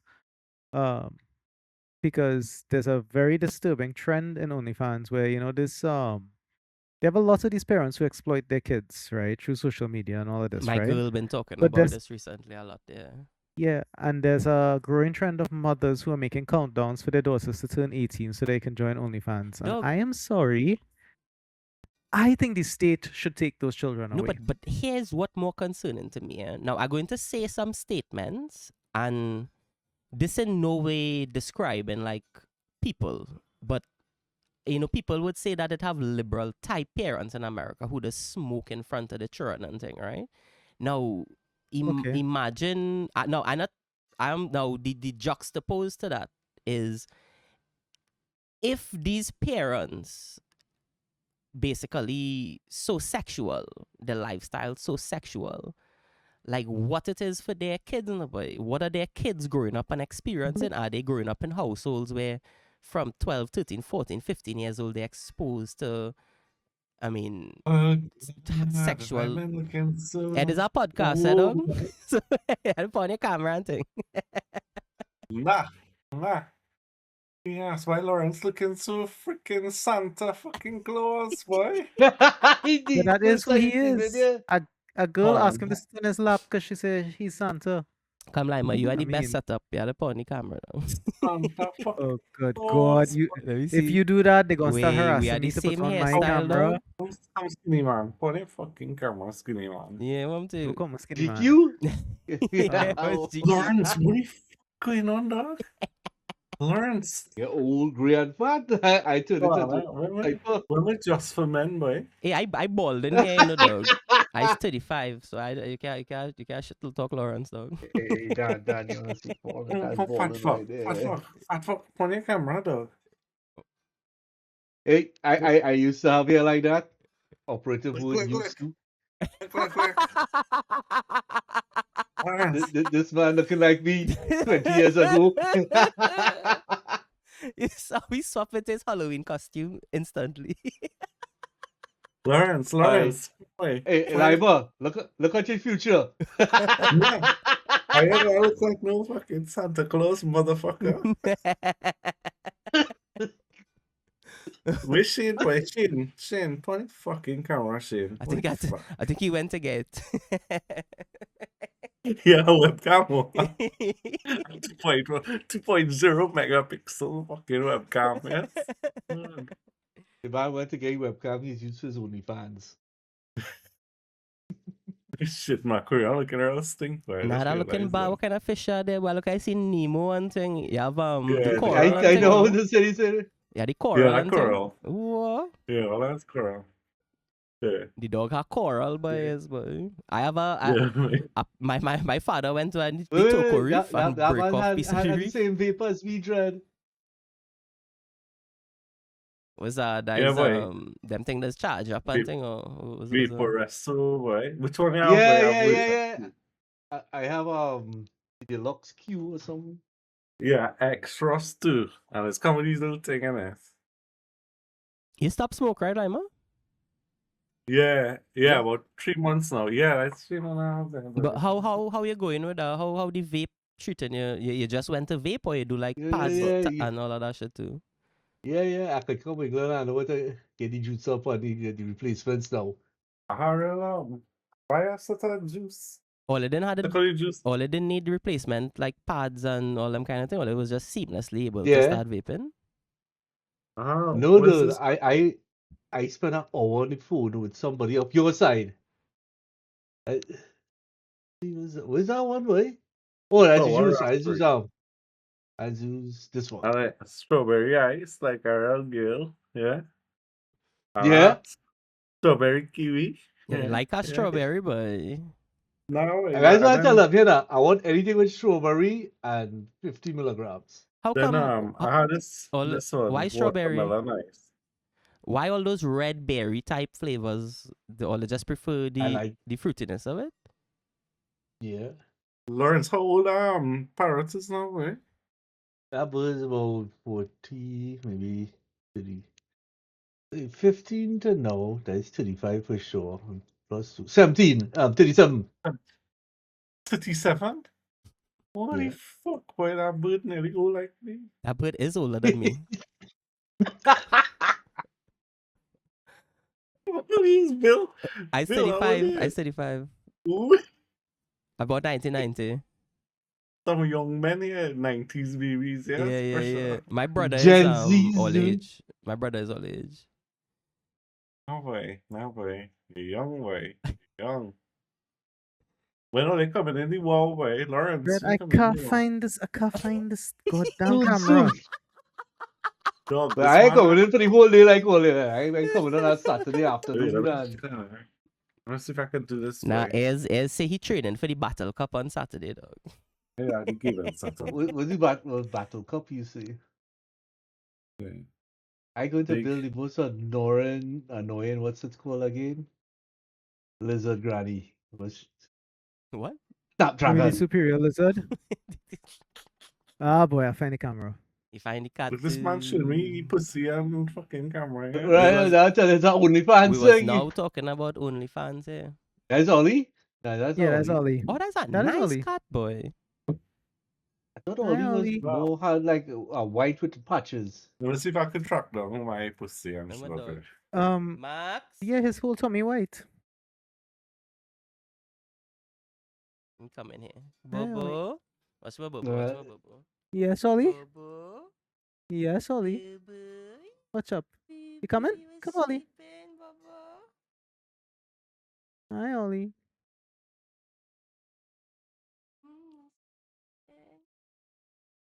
Yeah, Ollie. This is Ollie's first day without the Eek. cone. Look, Hey, Ollie, you want to see this guy?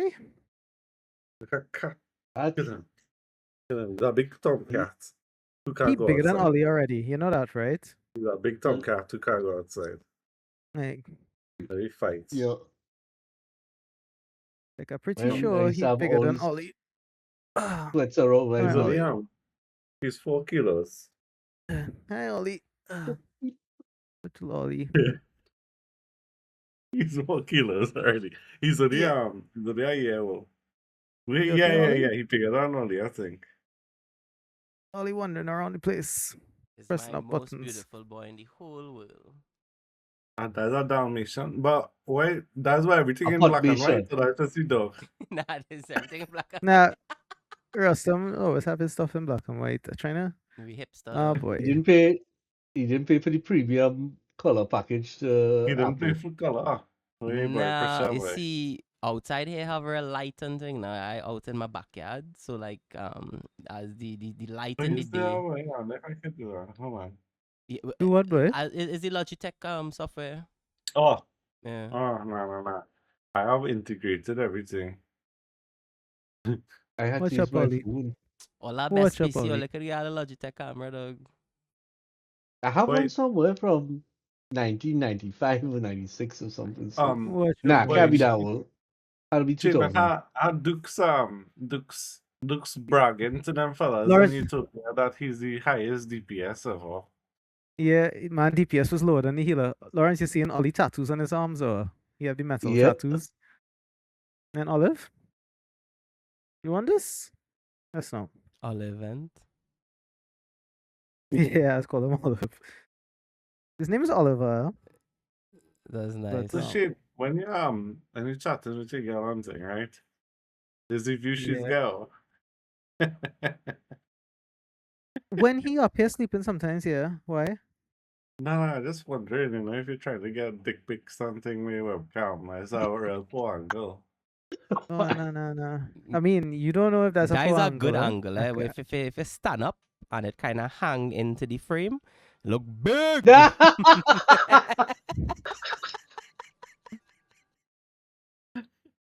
Yeah, today's the first day he don't have the icon on, so he quite happy.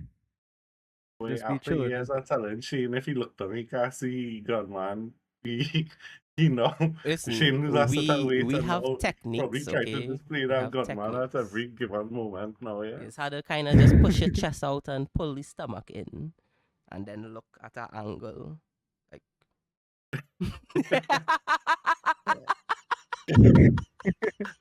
Lawrence is like, I too old for them thing, boy. I afraid the squad No, I don't think it was Olive, story. wait, So wait. back in UE, men used to whip out the wig in the middle of the cafeteria and go and rest on top of girls' shoulders.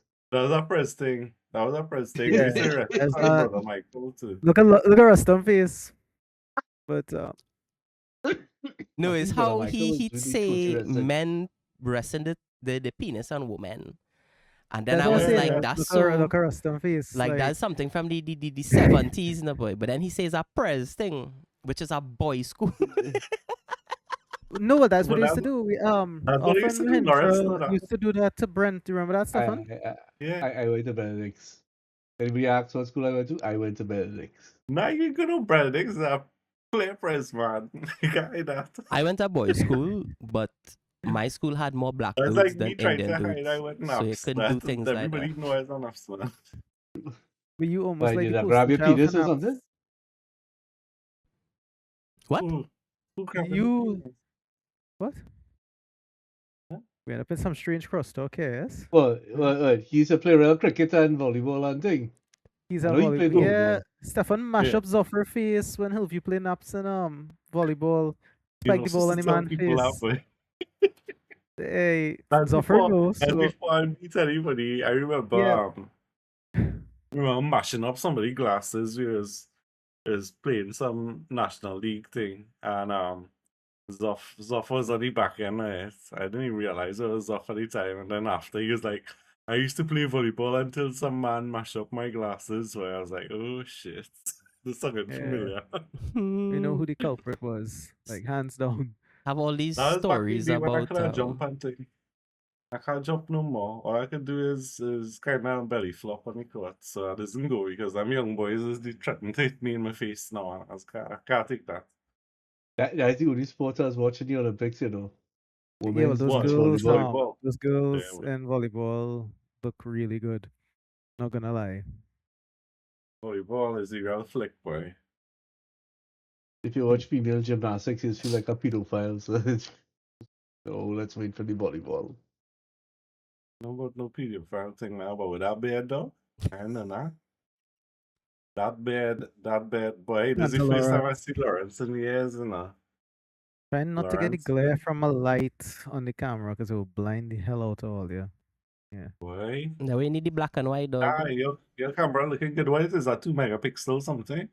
My camera is some cheap Yeah, piece the of little crap. webcam thing from back in the day. Logitech. Nah, And Logitech. nah, it's a Microsoft camera. Microsoft Life So Cam is bright called. outside, they're Well, looking like a let me nuke see if going off we behind can't you. drag Barry into this chat. Thing.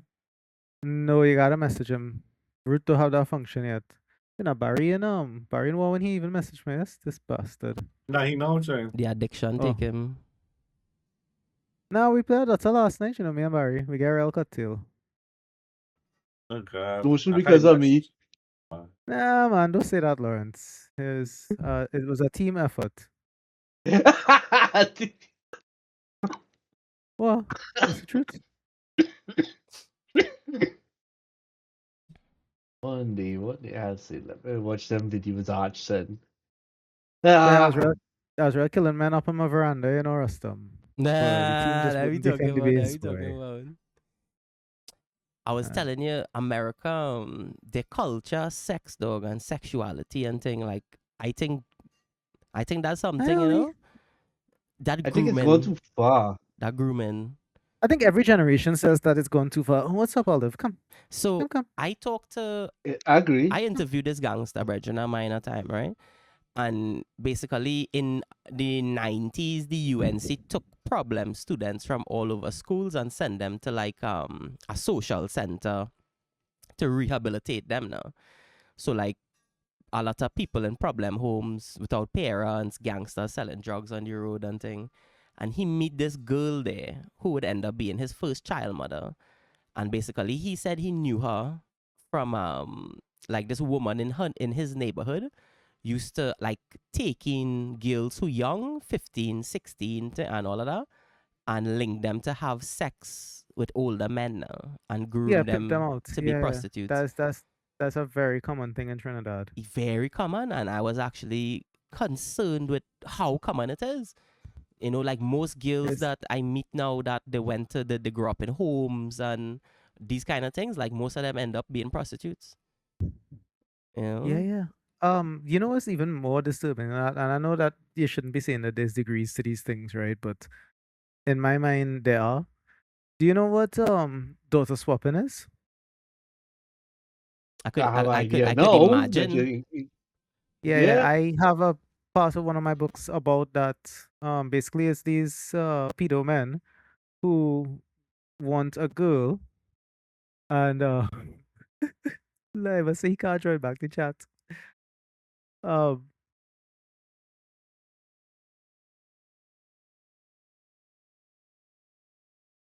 yeah, and they would that's they would disturbing, trade their dude. daughters for evening, but it's a thing. I've read accounts of many girls who grew up and went through this. I'm gonna ask a dumb question. I'll yeah. I mean, you want to have sex with an underage girl. You draw the line at your daughter. Right. Anybody else see No, well, I the mean, a lot of parents pimp out, irony? they prostitute out their child, right? Like, I mean, I'm not justifying any of this. This is we sickos we're talking about. We literally I talking about the understand worst that of humanity. women, especially, will prostitute out their daughter in the forms of they will push their daughters onto some rich, affluent, powerful individual that the daughter have no That inclination to. that's old school I securing your future thing. This right, man really but can't get back in the channel. Like he messaging let me, me he can't try. get back. I'm gonna jump in their guns and try to jump back. Jump in the guns and jump back. You hear that last stuff? Eh, Jump in the guns and jump back. I mean, you hear about cultures in places like Parliament and thing where they say like when girls go to get married or whatever, the father would almost vengefully have sex with them. But I don't know, like when I know of guys who like this wine on their cousin, and I think that unfathomably disgusting. I think that's That strange, but I is might be a horrible, prude. but Yeah, I know it happens. I see it all the time. I even feel a She little goes right racist, but I on the find like sister. black Trinidadians generally like to wine on their cousin. I Indian think they just people like love to all their wine. cousin though, no doubt. I mean, But yeah, but I mean, Indians just do that weird dancey thing that they just do too. Like, I would argue I think they all just do that like people those that are weddings with lower. families. Hold on, I come back now. I think yeah, Ollie want to go visit his I sisters. I'll be back. yeah, I don't think it is like one particular race in Trinidad is do it more. I think like Trinidadians just have some households where did that kind of behavior okay, whining on your cousin. And I think that weird though. I think that very strange. All right, I see the problem that Liba has. I jumped out and I jumped back in, and I cannot see your cameras. You have to click on the channel itself. Yeah, I am. I actually had to pop it out. Oh, okay. Let me pop it out. Let's see what happens. Yes, Yeah, I had that to pop it that out. solved it. That's another one of So it was weird because when anybody joined, I just have to go back to OBS to see the levels, making sure everybody levels pop into yellow.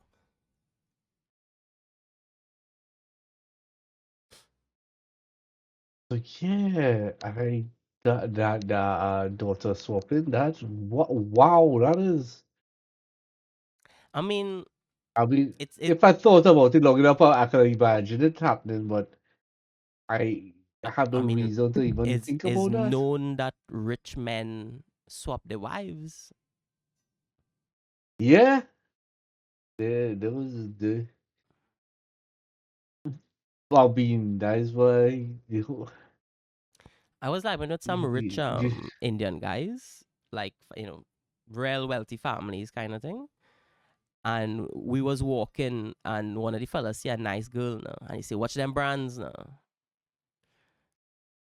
And like it struck me that I hear men call gal all kind of thing, dog. But for him to refer to a gal as a brands, I felt like these men literally don't care, like a gal is just a thing to wear or have at a point in time to flash, like any big watch or any nice shoes.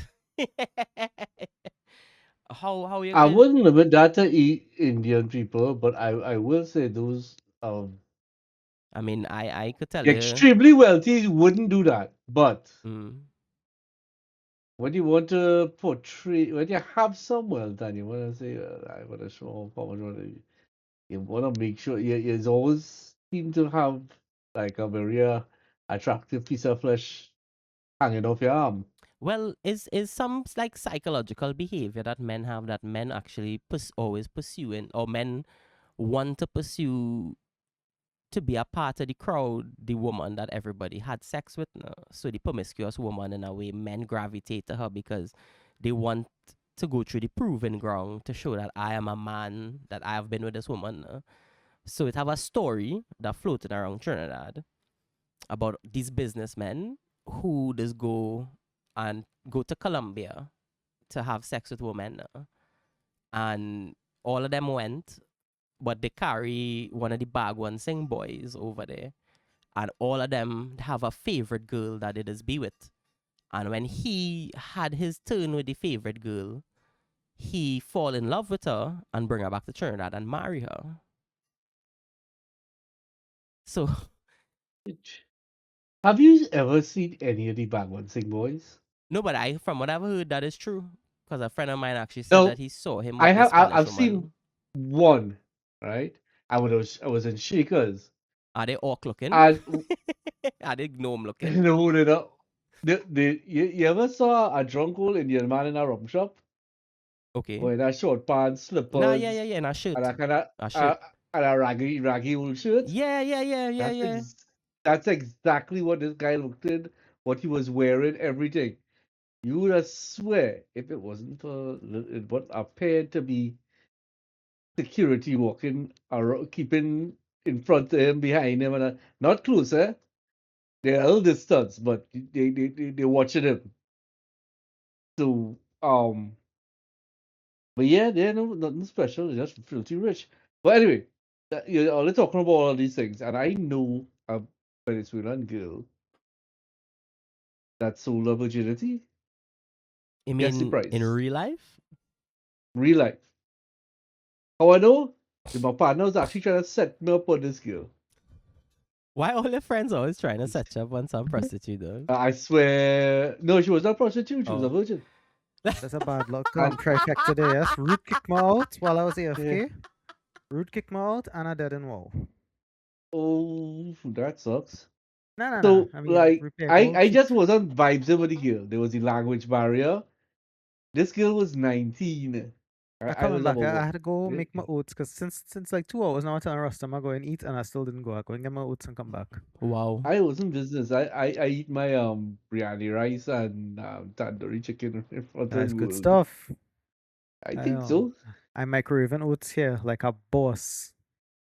Come You're back. not supposed to? I made some gochujang. People don't like that kind of thing. Ah boy, gochujang is the flavor Yeah, flick. I made like a kind of teriyaki sauce. Chicken. I guess, and I just ate it with bread. I've been I realized I'm actually depressed, so I've been even really eating properly for a good while. That Yeah, happens. I wish that I need happened to to get me. this expression. What? Sorry. I need to get depressed then. For to do I'm what? coming back. Lose weight. What else? I not losing weight. I gaining weight. Yeah, give me a price yet, sir. Up. How much do you think it costs? What does Oh. a pre-20 All right. Wait. First thing first. A quote in the US or TT? TT?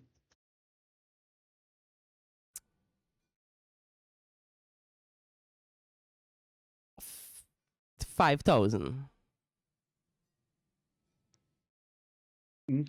Lower or higher? Higher. 10,000. Yeah.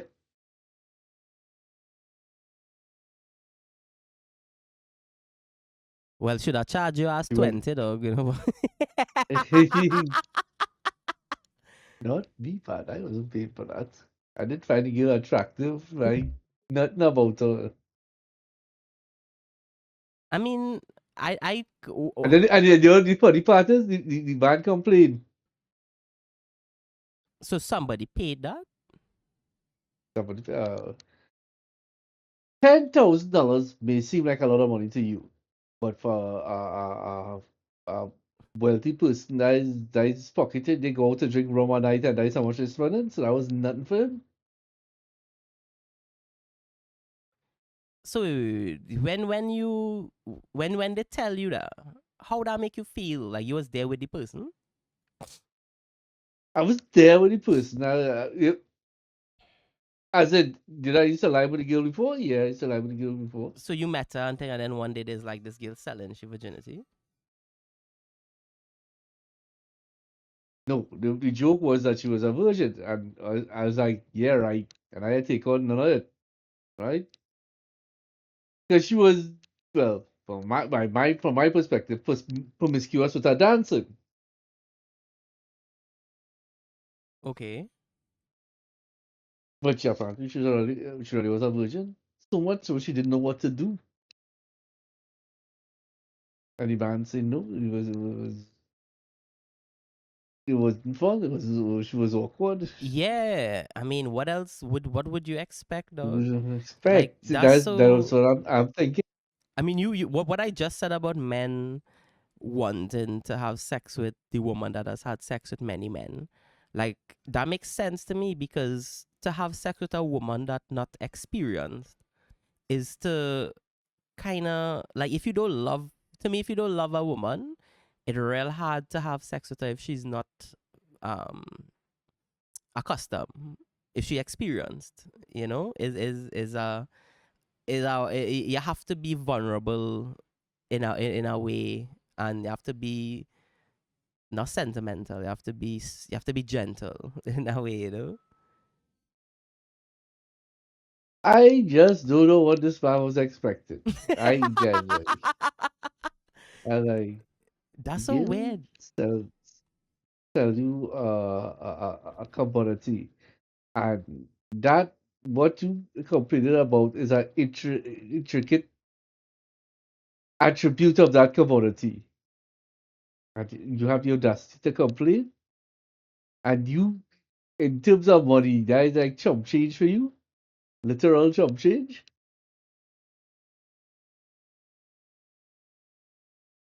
The whole scenario didn't make sense. So she could get converted to US at 850 to 1, and she went back to Venezuela. Traumatized.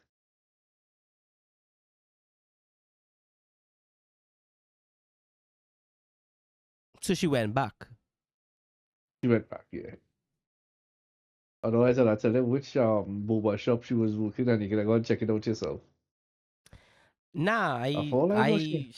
dog, that's so sad to me, dog. I mean, I have been to these places and thing with friends and and is always some kind of culture shock. Is always some kind of. I mean, last time I went to one of those places in town, it literally had an underage girl there. Like I looked at this girl and I knew that she was. You saw milk on your face. Yeah, like I knew that she was like a schoolgirl or something. I remember my friend threw this get sponsors to give food and got all the orphanages to bring the kids from all the orphanages on the island, bring the kids to this thing. And it had some Venezuelan girls and thing that was in orphan homes in like Port of Spain. And the girls were very advanced. Like they would first of all the girls that were Venezuelan thing, they had local girls who were their girlfriends in the homes. And the way that they were moving with them, the way that they were holding hands and walking around. One of the girls actually had like her navel pierced and her tongue pierced and thing, and she in the orphan home and she have a girlfriend there with her. And I looking at these dynamics, and I was just so confused about like what is their life? What their life going to be like? She had to be like 15, 16 or something, or 17 from the look of her. Like, what is next year going to be when she's not allowed to live in the orphan home anymore? Um, I don't know. They have some. Well, you can't indefinitely hold somebody. Um, but are they helping them find employment and shelter and all that? What is the exit strategy? Yeah, that is, I guess, a question for whoever running the office to answer. I mean, in the same way that young men are groomed on the street by older criminals to join gangs and thing and do snatching and whatever, breaking people car glass and thing. I imagine that they have this element for women as well. Women are such a commodity versus a young boy. A young boy had a rob where a young woman could literally generate money through prostitution. So I imagine if it's a criminal, it's more lucrative to have women, and women could find men for you to rob now if he's a criminal. I heard there was a ring doing that in Marabella. To get your pay escort. The escort will show up with a man and rob you. Several affluent businessmen got robbed.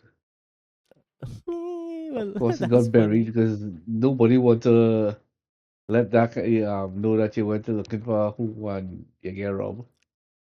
But That actually very prevalent in Trinidad because that's happened to a lot of gay men too. With grinder and stuff like that. Like every week is read gay man robbed, and so it's kind of terrible. yeah, well, people have to learn to keep their privates in their pants. All this, they wouldn't have a problem unless I think when a people person act out on their biology. no, these apps and thing kind of when you horny, right? Your brain lizard brain. You want one thing, and you're feeling it in your stomach and thing, and you're driven to pursue this one thing. So like when men haunted in the night, I had a rich man I used to work for, and in the night and thing, he would be prowling the neighbor like certain places looking for women and thing in the night, like prostitutes and thing. And that is like their culture now, like finding prostitutes. And when you find a good prostitute who clean and you lock them and you mind them and like it's a weird it's strange. It's strange. I can't imagine it because at the end of the day we broke. But that is what people is do. That what rich people is do when they have all these responsibilities and they don't want to emotionally connect with anybody. They just want the what they need, sex. I'm gonna ask the question, what is wrong with that? You have What is wrong with it a is that million. is illegal and women have to rely on a pimp to manage them. If it's the police or whatever it is, women not in charge of their own money and all of that kind of thing. So if there was legislation to protect them, you'd be okay with it? I just thinking of it as a purely transactional thing, No, yeah. No, Just like you see, like, so I've listened to a lot of pimps talk about what is pimping as a profession, and what they believe is as long as a woman makes money, they need a man to hold it for them now. And once you make it illegal, you create the environment where men will always be predatory on women over their body and over the money that they're bringing in with prostitution because they have to protect them. Because if they don't, police not going to protect them when they're beaten or murdered. Is a as you're real saying brutal all of thing, these though. things, as you're saying all of this, it just occurred to me. What created the demand for prostitution in the first place? I try to do root cause analysis here. So you literally asking. I literally ask it. I have an idea, but I mean, when I go in I would several directions, imagine prostitution has always been we know okay. it has, but So okay, what created the demand? economists say that if a place poor, how they measure it is men eat up jobs and women are able to get jobs. So women end up in a situation where they depend on a man and they have a lot of kids. So in a society where women making real kids, that's a major contributor to poverty or whatever. So people believe Huh? when they have like in the Amazon these kind of things, women need to leave and go to cities to work where the kids could grow up in better schools and they escape poverty now. So I mean, in my mind, anywhere that it have work, it have prostitution where women go to sailors. Our prostitutes long time used to be around tongue where the sailors would come in from, and Yankee go and Sparrow take over tongue. That's synonymous Yeah. with Caribbean women, where a lot of them depended on Yankees and men from other countries to support them. and when war and all of that stop, they leave That now. creates all the red people locally. Them Yankees. Uh, there you go. I'm thinking it all boils back to supply and demand. There was a demand for sex, mostly on the men part, I mean, they'll always have a demand for and sex. right, Mhm. and they wasn't getting it from non-prostitutes, so they turned to prostitutes. You'd always find most of the arguments against prostitution coming from women. Prostitutes, devalue them in that point.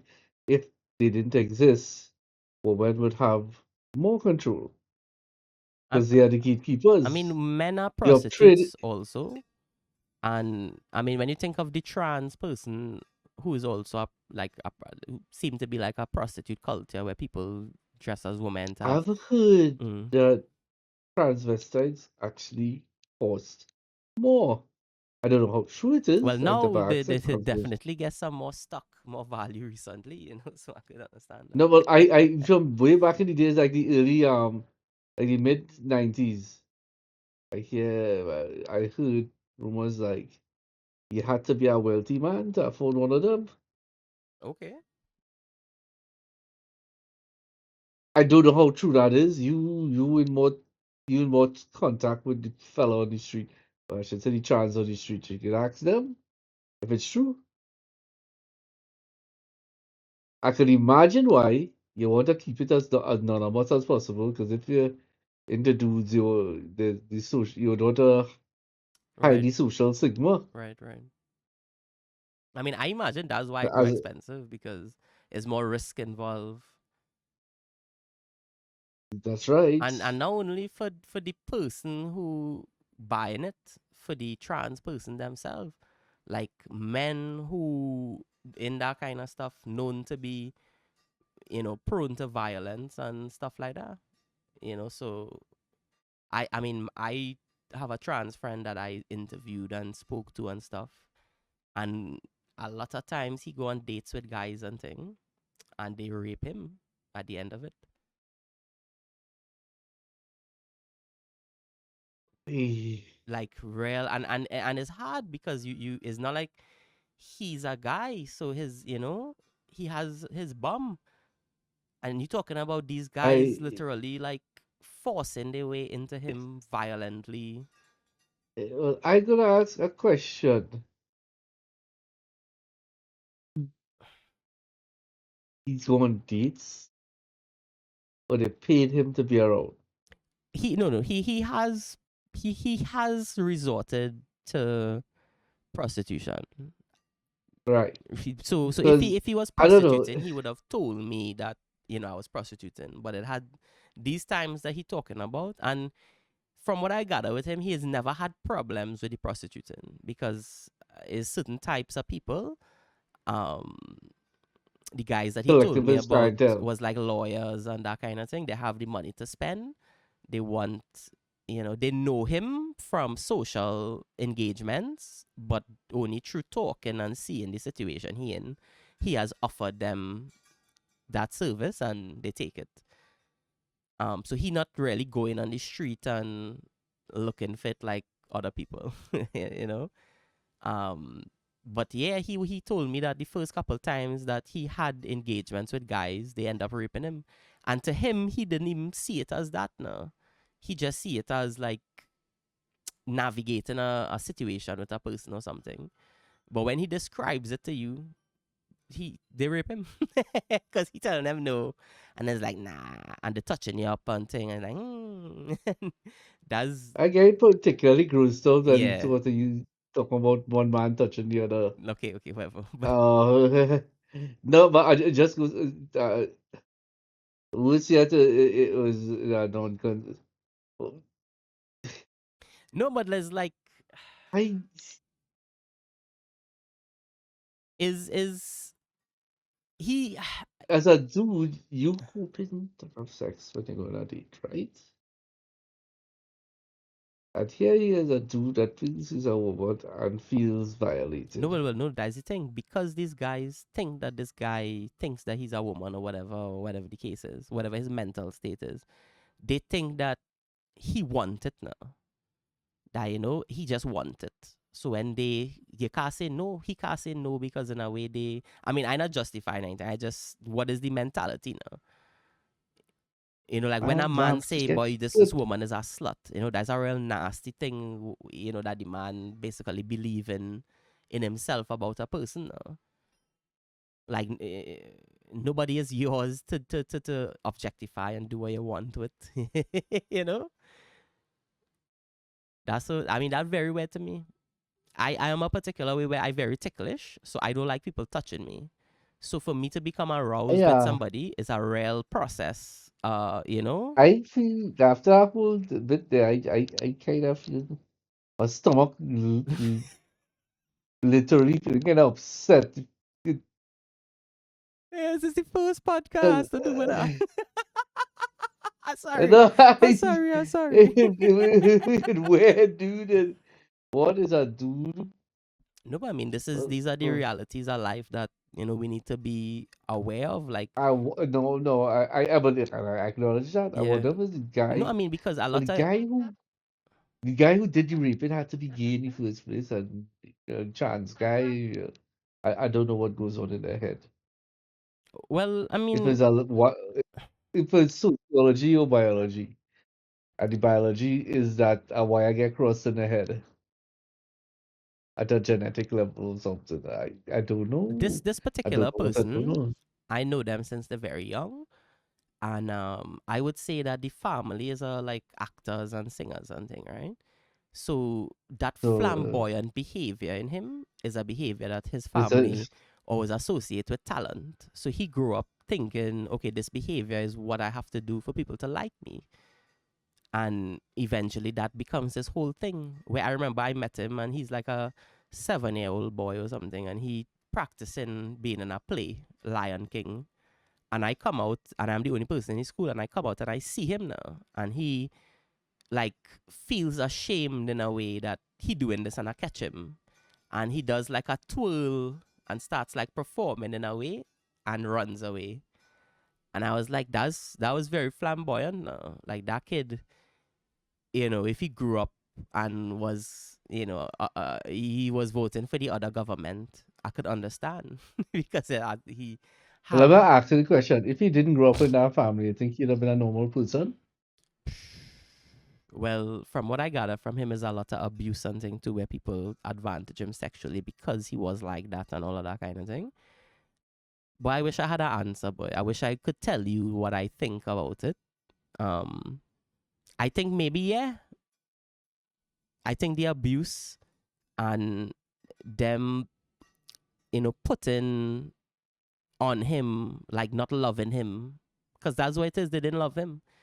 They only love him when he was what they wanted, no boy. And then he grows up, and they hate him for it.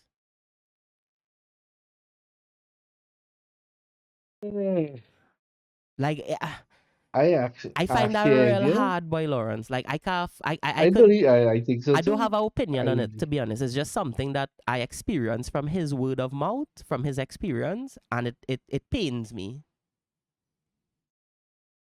Like that's what I think about the situation, knowing his family, knowing him from where I knew him from, and talking to him older in life.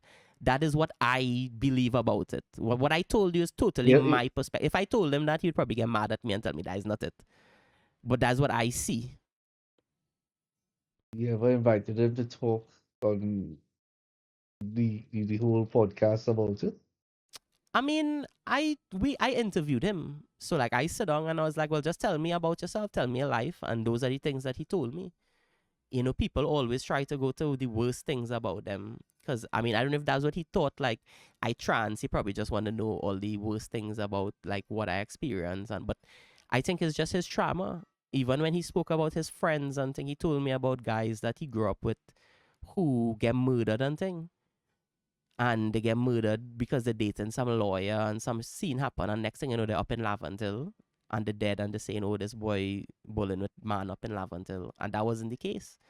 He told me about Raymond Chukong, where he's a part of the theater fraternity, and it had 4 or 5 homosexual men, openly homosexual. They were murdered by someone in the theater fraternity, including Raymond Chukong. And police never bothered to investigate it because they say it's Bulaman thing. And it's probably some ringer gay people who just killing gay people. And they didn't investigate it, dog. And that he literally had a breakdown when he saw that. How unfair that was, how people being treated because they're homosexual and thing. And he had a little breakdown and thing because of that. The pain and all of that is terrible, dog. Like Raymond Chukang was brutally stabbed to death. So this person meet him and friending with him. They're not talking about it to anybody because there's some down low relationship or whatever. And then when the guy goes home by these people, he becomes violent and then he murders them, brutally stabbing them to death. A serial killer, dog. In Trinidad and Tobago, bro. The camera zoom in there and it look real cool, sorry. Did it? I don't know. Yeah, I mean, Come on, so. that shit real heavy. You know? It is. That It's shit real heavy, yeah. That shit real heavy. I mean, it's to be expected in a third world country like ours, exploitation of people. And but what bother me is pain, boy. Like the, all of that is just upsetting and unreasonable. All of these, like because he live in this lifestyle, he have to navigate his way around certain men, and it's just terrible, though. Do you think they need to have special protection for the gay community? They can't say gay and they say trans because people want to differentiate it. Nah, honestly, LGB is one thing, but like being trans and queer, that's our identity. So like that different from a sexual preference. So Oh, yeah, okay. gay, lesbian, and bi is one thing. Trans and queer is a different thing. Queer is like you see young kids dressed like girls, girls dressed like dudes, them queer. They mightn't be sexually active, but they're just queer. They just identify in this culture. The Okay. issue is when trans people in little cultures and then they become sexual with people, and is a lot of grooming does take place and stuff like that. And like when I read up about like certain game communities and music communities and stuff, the trans people who come into these groups end up getting in real trouble with the law and thing over conversations that they would have with young men and stuff like that. So I mean, what we just talking about is at the end of the day hypersexuality in people and society. You know, I mean, I appreciate people want and need to have sex, but to make it your identity, your whole existence revolves around it. I think that's shallow of people actually. It means that you have no other value other than your ability to have sex. I have a sci-fi perspective on it because the kids who most of the time into that kind of thing, they're not even really having sex. They're in experiment yet to know what they're even into and all of that. I think these personas almost uploaded into them by the internet, by the cell phone, Yes, by Tumblr. yes. All these, you have to think this and you have to believe this and you have to dress this way. Like in the way that when I was younger, I felt that wearing Nikes and baggy clothes was being a man. I think that they think being a man is having long hair and looking feminine or something like that. I don't know. you know, Wires crossed. Somehow I wish I could express the message. Chill your wiggy and your nanny until you're 24. When you reach that age, you'll figure it out for yourself. that's good It'll all advice. make it'll all make more sense then. You can do what you want. If you want, you can swan a wiggy. If you don't want, you can chop off your wiggy. In fact, a couple could, do a sex change and, continue being a couple. I mean, So for you and give it look and give the it to the next person. I have a gay friend. He don't even like anal sex, but that is what he have to do to have a gay partner. So he wants to actually cut off his penis and get a prosthetic vagina, so sex could be comfortable for him. I think that Uh, real weird. I don't understand that, but you know, it is what that's what he told me. that opens up a whole other bunch of questions to me. So really and truly, you just want to have a partner. You don't want to have sex. No, but You could be straight and yeah, but do that too, you know. most of the people that they connect with, like, I mean, promiscuous, and it seemed to be what the culture is around having sex. You know, like, Right, again, you're making sex the focal point of your existence, and right? that's just something I'm not prepared to do.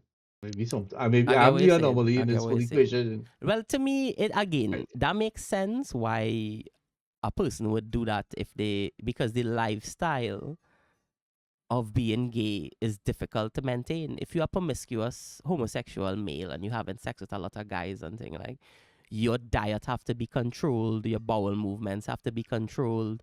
Like, you know, they have is a whole lifestyle and it's difficult. So it becomes the identity where I have to live my whole life to do this. So let it be known that we ready.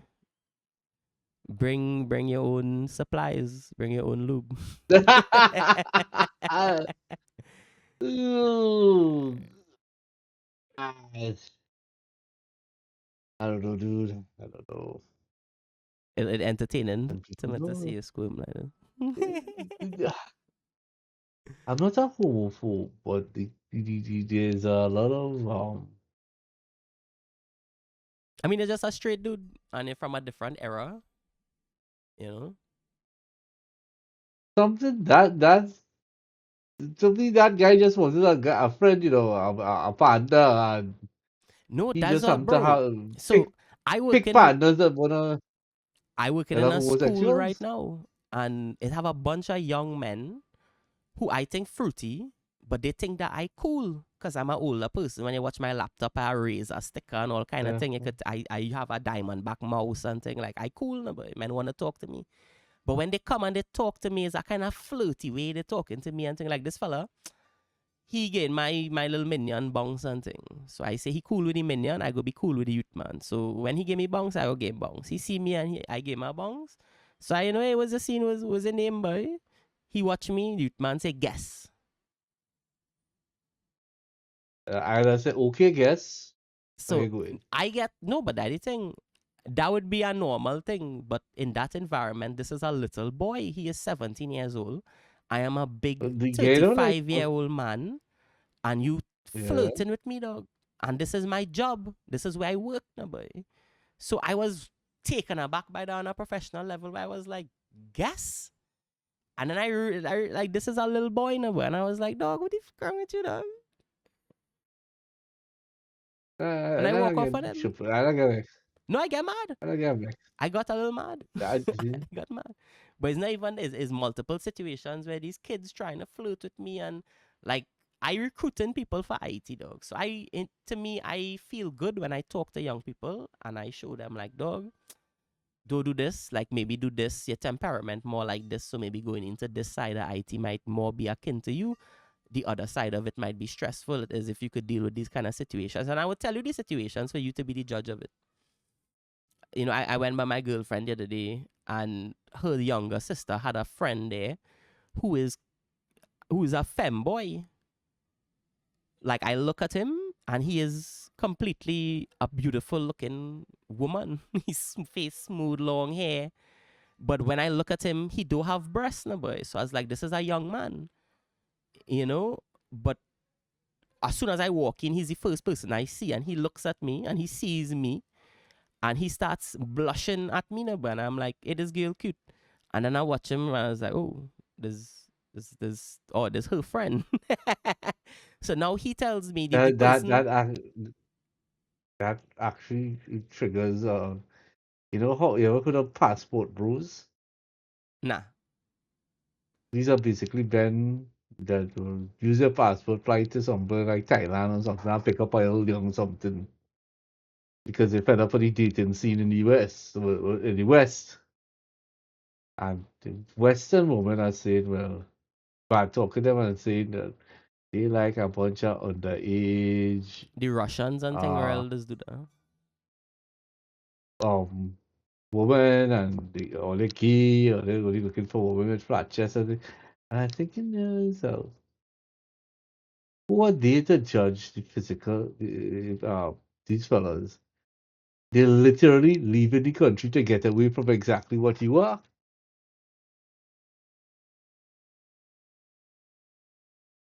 I was coming from we were thinking of how to bridge into what we were saying before. And I was saying before that, people make sex their identity. Right. And it's interesting to see men who just try to escape that whole nonsense and getting accused of exactly that, basically by the people they're trying to avoid.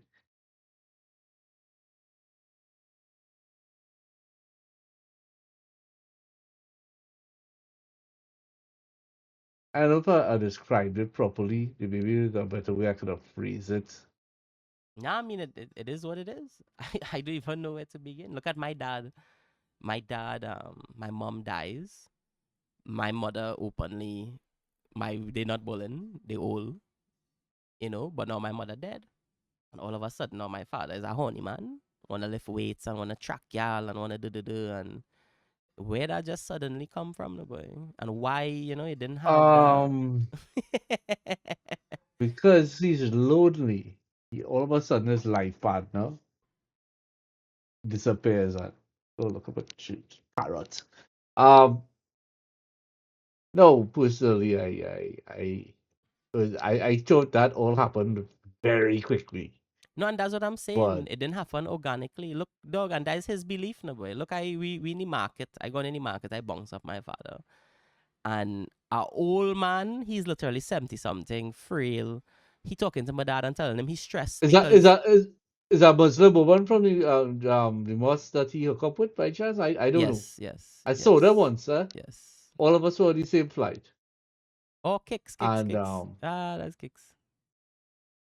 and Awkward, well, but kicks. you tend to see that in the Muslim community, Because they're disgusting. What is Cool, you single? Okay, we have somebody for you. coolly This Muslim is people are sisters. disgusting. I don't think that is a Indian thing but it is a Muslim thing. You don't want to see a single at all. You need to be married at all costs. Everybody. So they could trap in the community.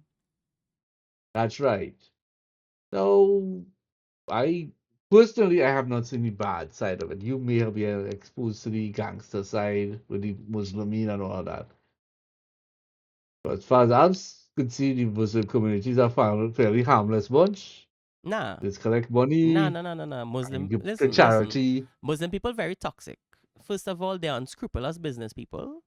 They like to take things from other people and they like to more like, oh yeah, I good and I this and I that. But nah, every That's not community, all religions. bro. And yeah, so I don't want a dog. Like, look, my dad want me to come in the mosque and thing. My father forfeited his relationship with me. Don't spend time with me. But if I talking to him, all he wants from me is to come in the mosque. Why I must sacrifice my life for you and now you not sacrificing anything for me? All right. I would say all religions are like that. I'm not defending Islam, by the way, but I would say that all religions just operate like a cult. Now, I mean, If once you people understand have what I'm a coming from. moral structure to hold over other people, they will use it for that. All right, that's why I think religion is in general a doctrine to for to control the masses, Mm-hmm. and it's been working very hard. Yeah, it's the I I don't know if people just have like any bit of independent thinking to question some of the garbage these people You ever saw say the and do. Silence? I can't say that I have. So It sounds familiar. Martin Scorsese has No. a movie called The Silence, where is some priestess go to Japan, right? And basically, what the Oh movie, yeah, you told me about it. what the movie does talk about is basically the Japanese didn't want Christianity because Christianity didn't allow them to control their peasantry. Their peasantry was actually trying to, when they look at their peasantry moving into Christianity, they look at them as revolting. And that is the structure that The religion enable. When you look at what this, oh god, I forget the word that is called it, but having a king who owns a certain land, and the peasants on the land have to kick up taxes in terms of food and crops that they mine on his land to him. That feudal system is what the church allowed. The first things that people, allowed or that's what it did. um That they have a caused priest. rebellion. No, well, the rebellion came when Martin Luther printed the Bible, and they realized that a lot of the things that the church was making them do, like women didn't have to be nuns. So when women realized that women leave, merchants take the goods and put prices on it and form markets and all kind of thing, and all the kingdoms send the soldiers to kill them. I know from what little history I've watched that the first set of religious people to enter Japan, first wave of Christianity was rejected en masse, but it started the concept of modesty. Before man, woman, or beast, you're out in the fields working half naked. Everybody just wearing a loincloth and getting the job done at the end of the day. Right. Those were luxury. And Christianity taught that you had to cover up your breasts and your nanny and your mamsie hole. Which, in my opinion, is a good thing. But anyway, I digress. Um, I didn't know it was used as a mechanism of controlling or enhancing the feudal state. I guess I'll have to sort of read a bit more. Not that I'm that interested. Korean history seems a lot more interesting to me these days. Um, but nah, the Japanese. But when they come to realize the Japanese people, they just pick and choose elements from Chinese, Korean, and Indian um, folklore. It and twisted it to their own local liking. It becomes boring. Better go to the root source and study what they have. Yeah, I realized that with them when I saw the origin of their ramen, where they couldn't stand because they eat so much vegetables. When they smell the Chinese pork stores boiling all this pork and thing, like they would become repulsed now. So they made like a lighter broth. Okay. I thought tonkotsu was universal to all the three major Asian countries. I don't Because know. essentially they all the Koreans, the Chinese, and the Japanese all make tonkotsu, but Fry food, right? with very tonkotsu is like a pork broth that is used in the Oh, I ramen. thought that was the And it is the process is essentially the same and with minor variations of what seasonings they have. And I think that was based on availability. Japan would have had different seasons, aromatics compared to Korea and China. clearly And, China and Korea have the aromatics and Japan lacking it too. Japan had but the yeah, good meat. that was a post-World War II thing. They had nothing. So they couldn't compete on volume and price. So they just bred their cows until they made the best beef and the best porks. And the fishermen were known for finding the best salmon and tuna. I was watching the other day, African tuna fish sold for $3 million US. Imagine that. An A African man tuna can reach. fish. No, wherever they get, it had to be a Pacific tuna So a fish. special tuna fish, that a rare tuna fish they No, catch. it was not rare tuna fish. It just so happened to be a perfect tuna fish. in their eyes. Like, okay, rich people really have to be some kind of funny motherfuckers. Just I because a mean, fish look perfect, if you have real money, spending money on the best quality available protein it have. I guess. Not that I dislike tuna, but I wouldn't spend $3 million on it. I mean, I can't even imagine what that's like because when I make tuna salad is one of the greatest dishes that humanity has to offer, no boy. When I make my Oh, tuna I salad, love a tuna fish sandwich, by the way. yeah, Eh? bro, a Some tuna tuna, with some the mayo, a dog, little. dog, a tuna sandwich with a piece of pineapple, dog, bro. All right, you lost what the pineapple. You don't know, Yeah. you don't I know, mean, you don't that's know. fish. A nice tuna salad with some fish sauce, Worcestershire sauce, something.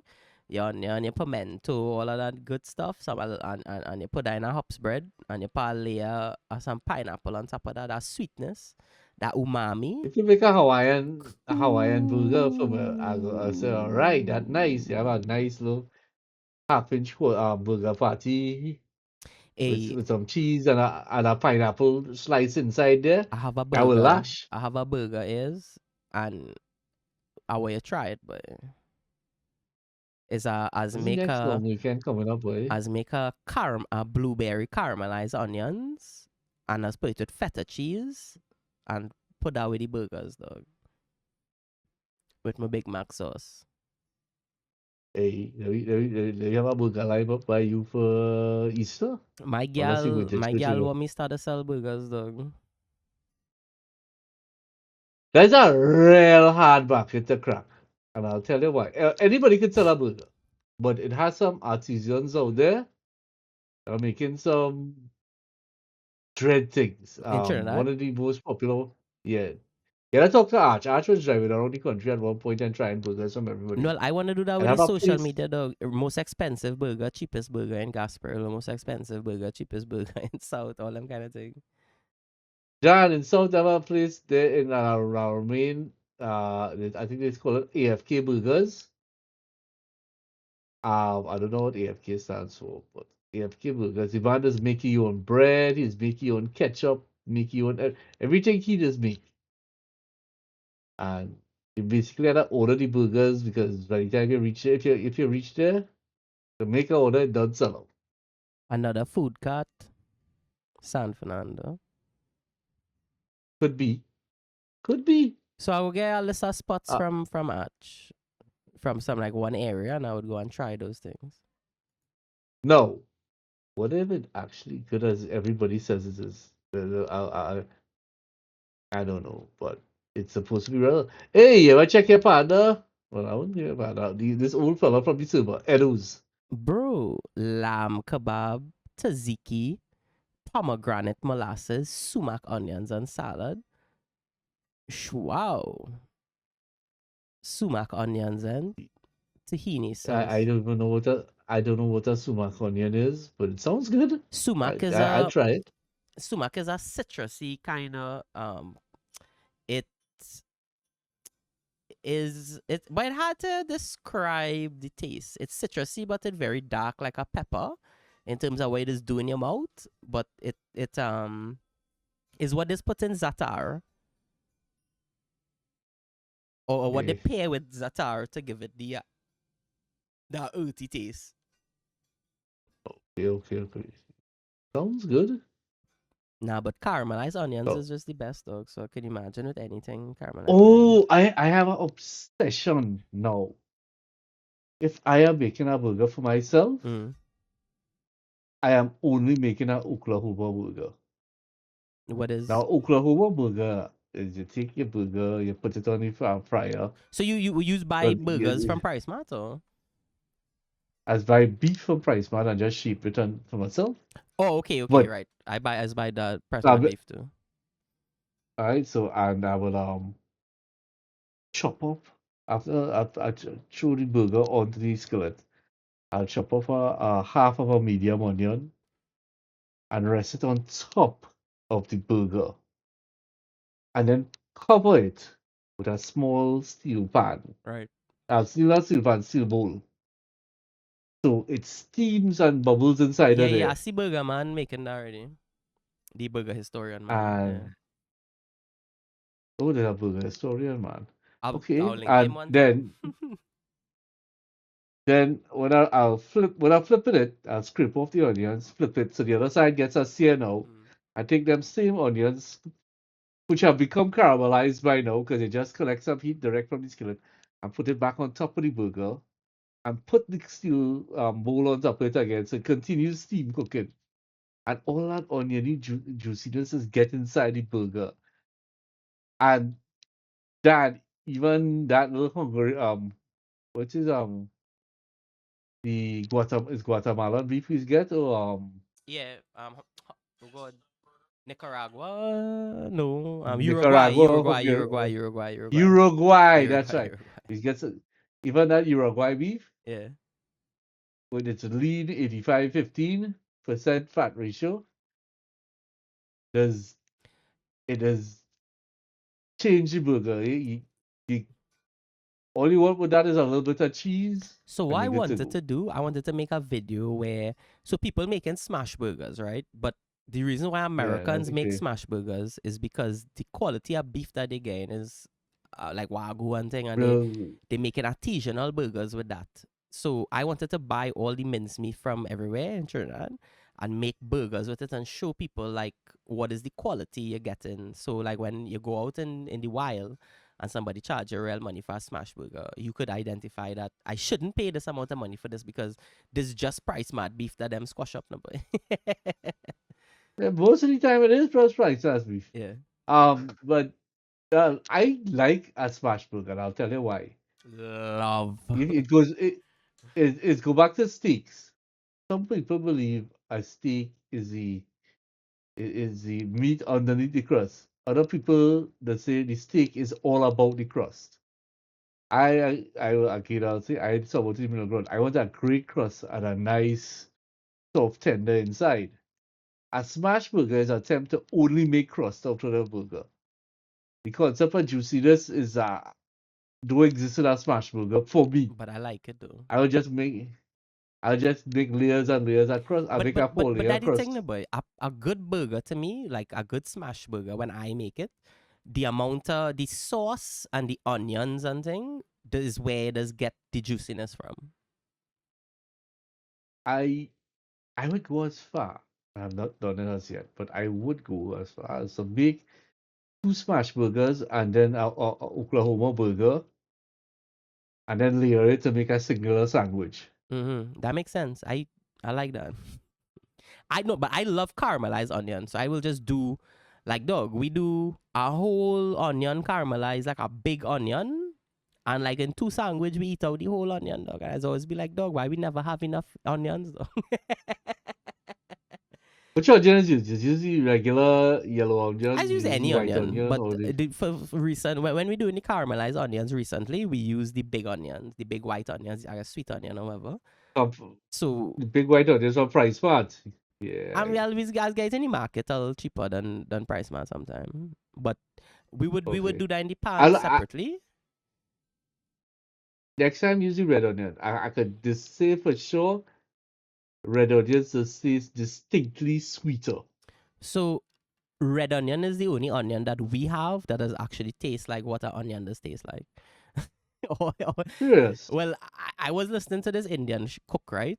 This world class Indian chef, and he was like, when he come to America and he's seeing these white onions and he start eating it, he realized that the white onions they don't taste like onions now. So he does only in, Oh yeah, in it is. America use the red onions. So then that I realized like clearly where onions come from. Like onions have a depth of flavor and stuff, and what we get is not what other countries might get with the onions. I just say that I have visions in my head. I watching Indian food making videos, and they almost exclusively use red onions.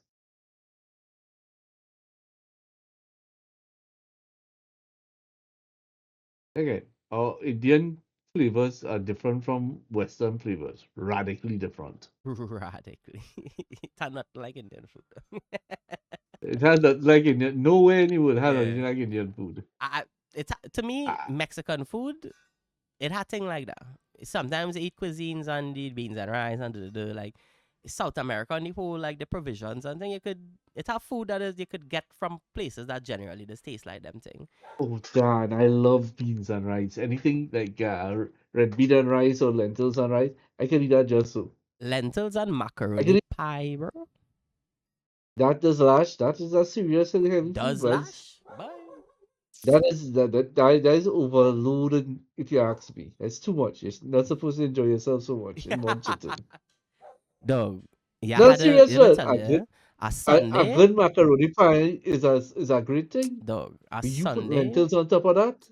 you had to taste my hand, you had to come and eat my macaroni pie and lentils, and you had to eat my spaghetti, stew beef, and callaloo, dog.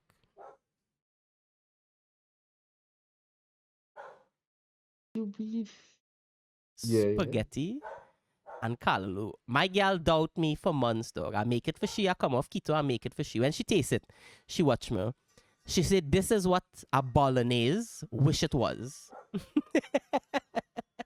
Don't get tired of it. I love a bolognese, eh? Well, if my Creaminess. gal tell me that after being a hater, dog, then you understand? It bad. And I go make the callaloo how you like it. I ain't gonna cut off the edge of the dashing bush. I'll let that dark flavor come through. The edge, the whole stalk does be brown, you know. That's what I'm talking. I'll take a picture and send it to The you next end, time I go the in the end, market. of the dashing bush does be a little brown. Sometimes Right. I I talk just about normally we just look for the whole stalk brown. well that was saying I just cut off that normally and throw it away. But you'd say you use cook with that, no, boy. So I cook a callaloo to see how it go taste with the brown part. And it Uh-huh. was deeper and stronger in taste by far. But when it pair with the sweetness of the stew and the tomato of the spaghetti, it just becomes sex. And then, well, they say that hunger is your primary drive. Then sex. Then I don't know what it's to. Can't remember. I used to know. I had this whole But joke, like men design, like people let's say how men prostate it wear the prostate in your bum now. But that is by design because you meet a woman and she cook for you and you eat and you fall asleep now, boy. But when you wake up and you shit, that shit is in your prostate and scraping out of your dog at the end of that you're horny. And that is how humanity exists today. that is That bro science. that is Bruce. That is Bruce science. Dan, I want you to type there. I'm going to say about parrot. Yeah. Hey, we do 3 We hours talk plus. We do 3 hours. I think that's great. talking about absolute nonsense. Yeah, so I'll send you this and we'll see how the levels and thing is and we'll see how it go from here now. And we have like other guys jumping in and things, so we have examples, like how it would be with other people coming in with the levels and all of that. No? All right, cool. Yeah, We'll so sort it out. I had work tomorrow, eh? oh yeah, you get called out. Or? No, tomorrow is a work day. That I get called I thought 2 days. you're on vacation I for like 5 days. yeah. No, I took 2 days to make the long weekend longer. Oh, and it done already? Yeah, well, shit. it not to say I was on vacation. I always had something to do every day. So it's sweating later. It is what it is. Yeah. I don't see why not. What time, so? Let's say I might eat dinner around 7ish. I eat lunch rarely. I might not even eat again for the day.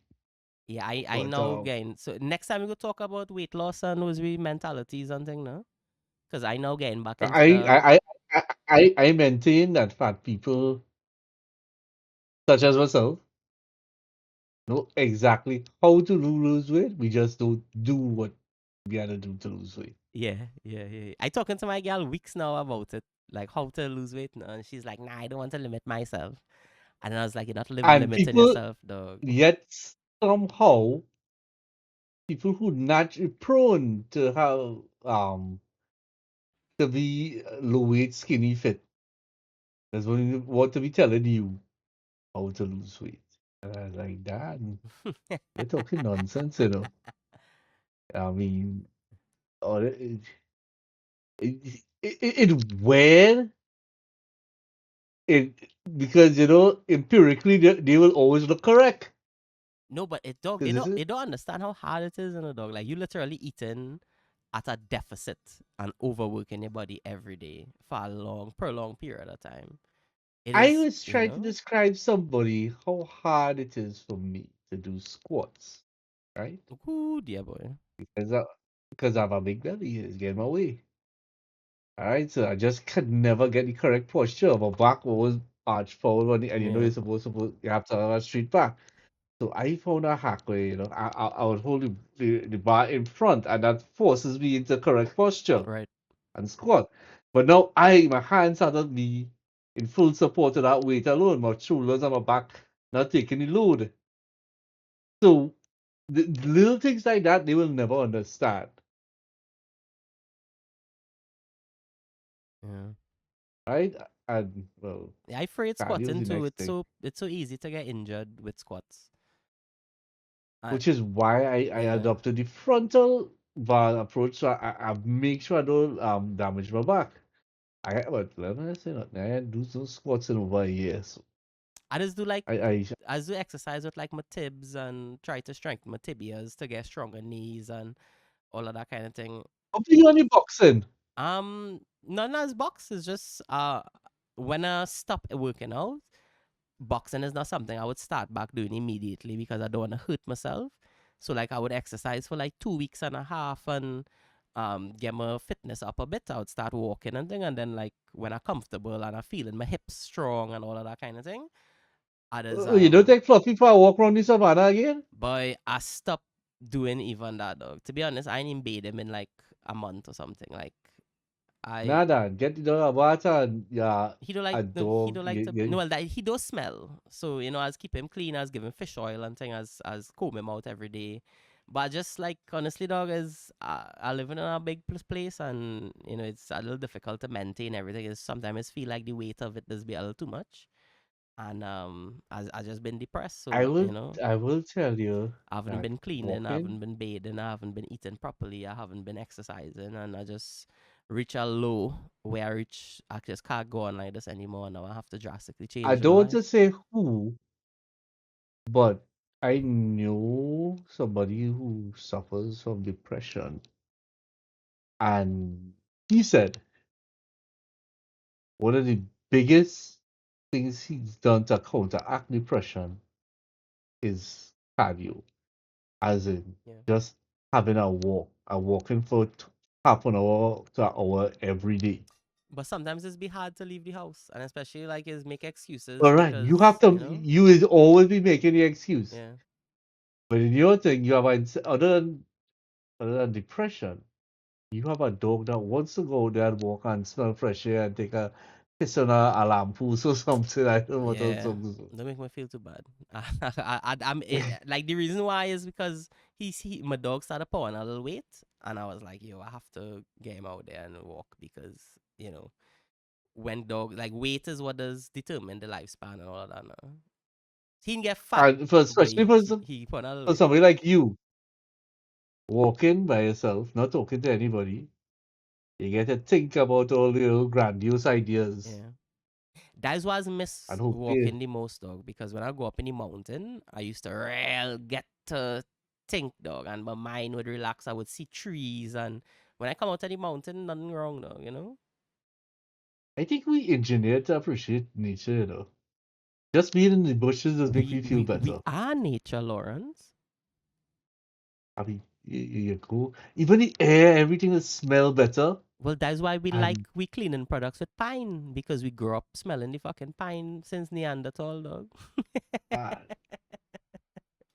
everything, especially like in what's this area before Baracas? Uh, Parmen, not Blanchishes, Parliament. The other side of the Blanchishes, mountain. Blanchishes, No, no, no, Dego Martin, not Plantations. No, you could go through Grand River. Sawa No, not Grand River. to to get to Or Santa Baracas. Cruz. Santa Cruz. I was running When you go on. up in there, that bush smell, that the whole area, make you feel nice. No, mind you, it's my understanding that bandits will rob you blind in there if you stop. But I find the whole area so nice. Real bush. you put you a step closer to nature. You had to come up by It's such a me mind. a day, boy. And like every like but once a month, dog, come up by me and like we go up in the mountain, dog. We walk a go So let a me little check hour and a your half. I'll check your Easter. Some one day for Easter we again I'll go monsieur. Now all we go walk up, all we go walk up a evening. Me the dog, we will take shit to walk too.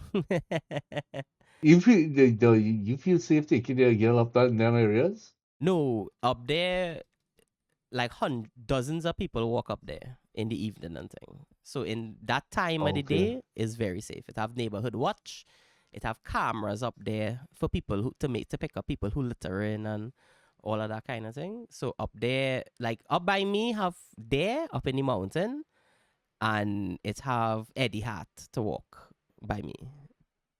Mm-hmm. So it have the community of people when they get too fit walking around Eddie Hat, they just get fed up and then they start to run up in the mountain. Well, yeah, incline is a challenge. Yeah, yeah.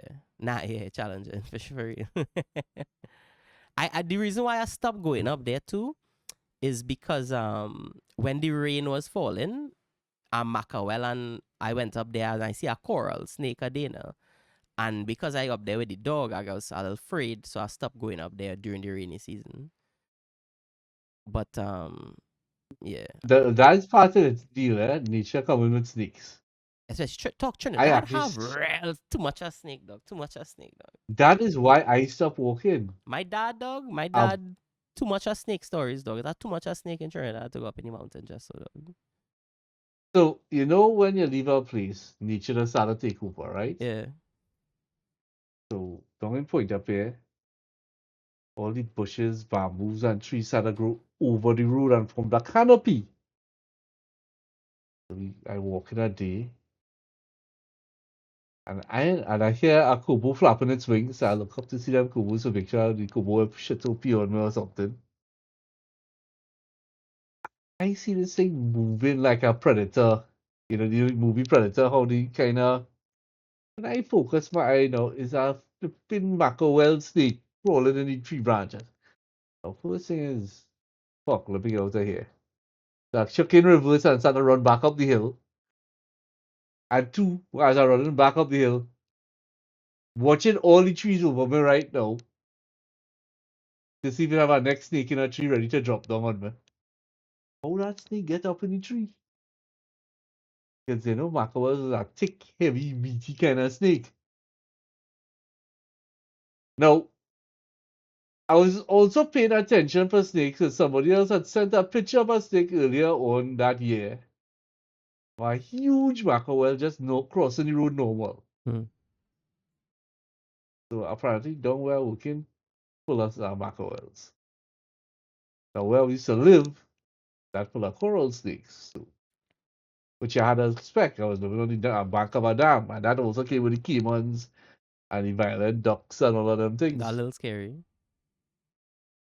They was taking a chance every time when they come out sweat by me. You're surrounded by one cats, two caimans, three wild geese that's willing to attack you to defend the territory, and four coral snakes. Now, well, geese could deal But with the snake, man. I hope so. I know for a fact I stuck on a coral snake already. And it luckily it just rolled away. Lucky it tail didn't touch you. I had no trend, but I just glad and counted my lucky My stars. dog now come and Hey, tell me he wanna go out in front there, so I know how to go and yeah, see about him a little bit there. But yeah, we do more than alright, 3 hours, dog. I will send you the file and I just gonna upload this on YouTube, right? okay, sure. All right, cool. Yeah, get my boy and the information first. Uh-huh. Hi dog. Oh yeah, all right, cool. Later.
Rapper than end the recording.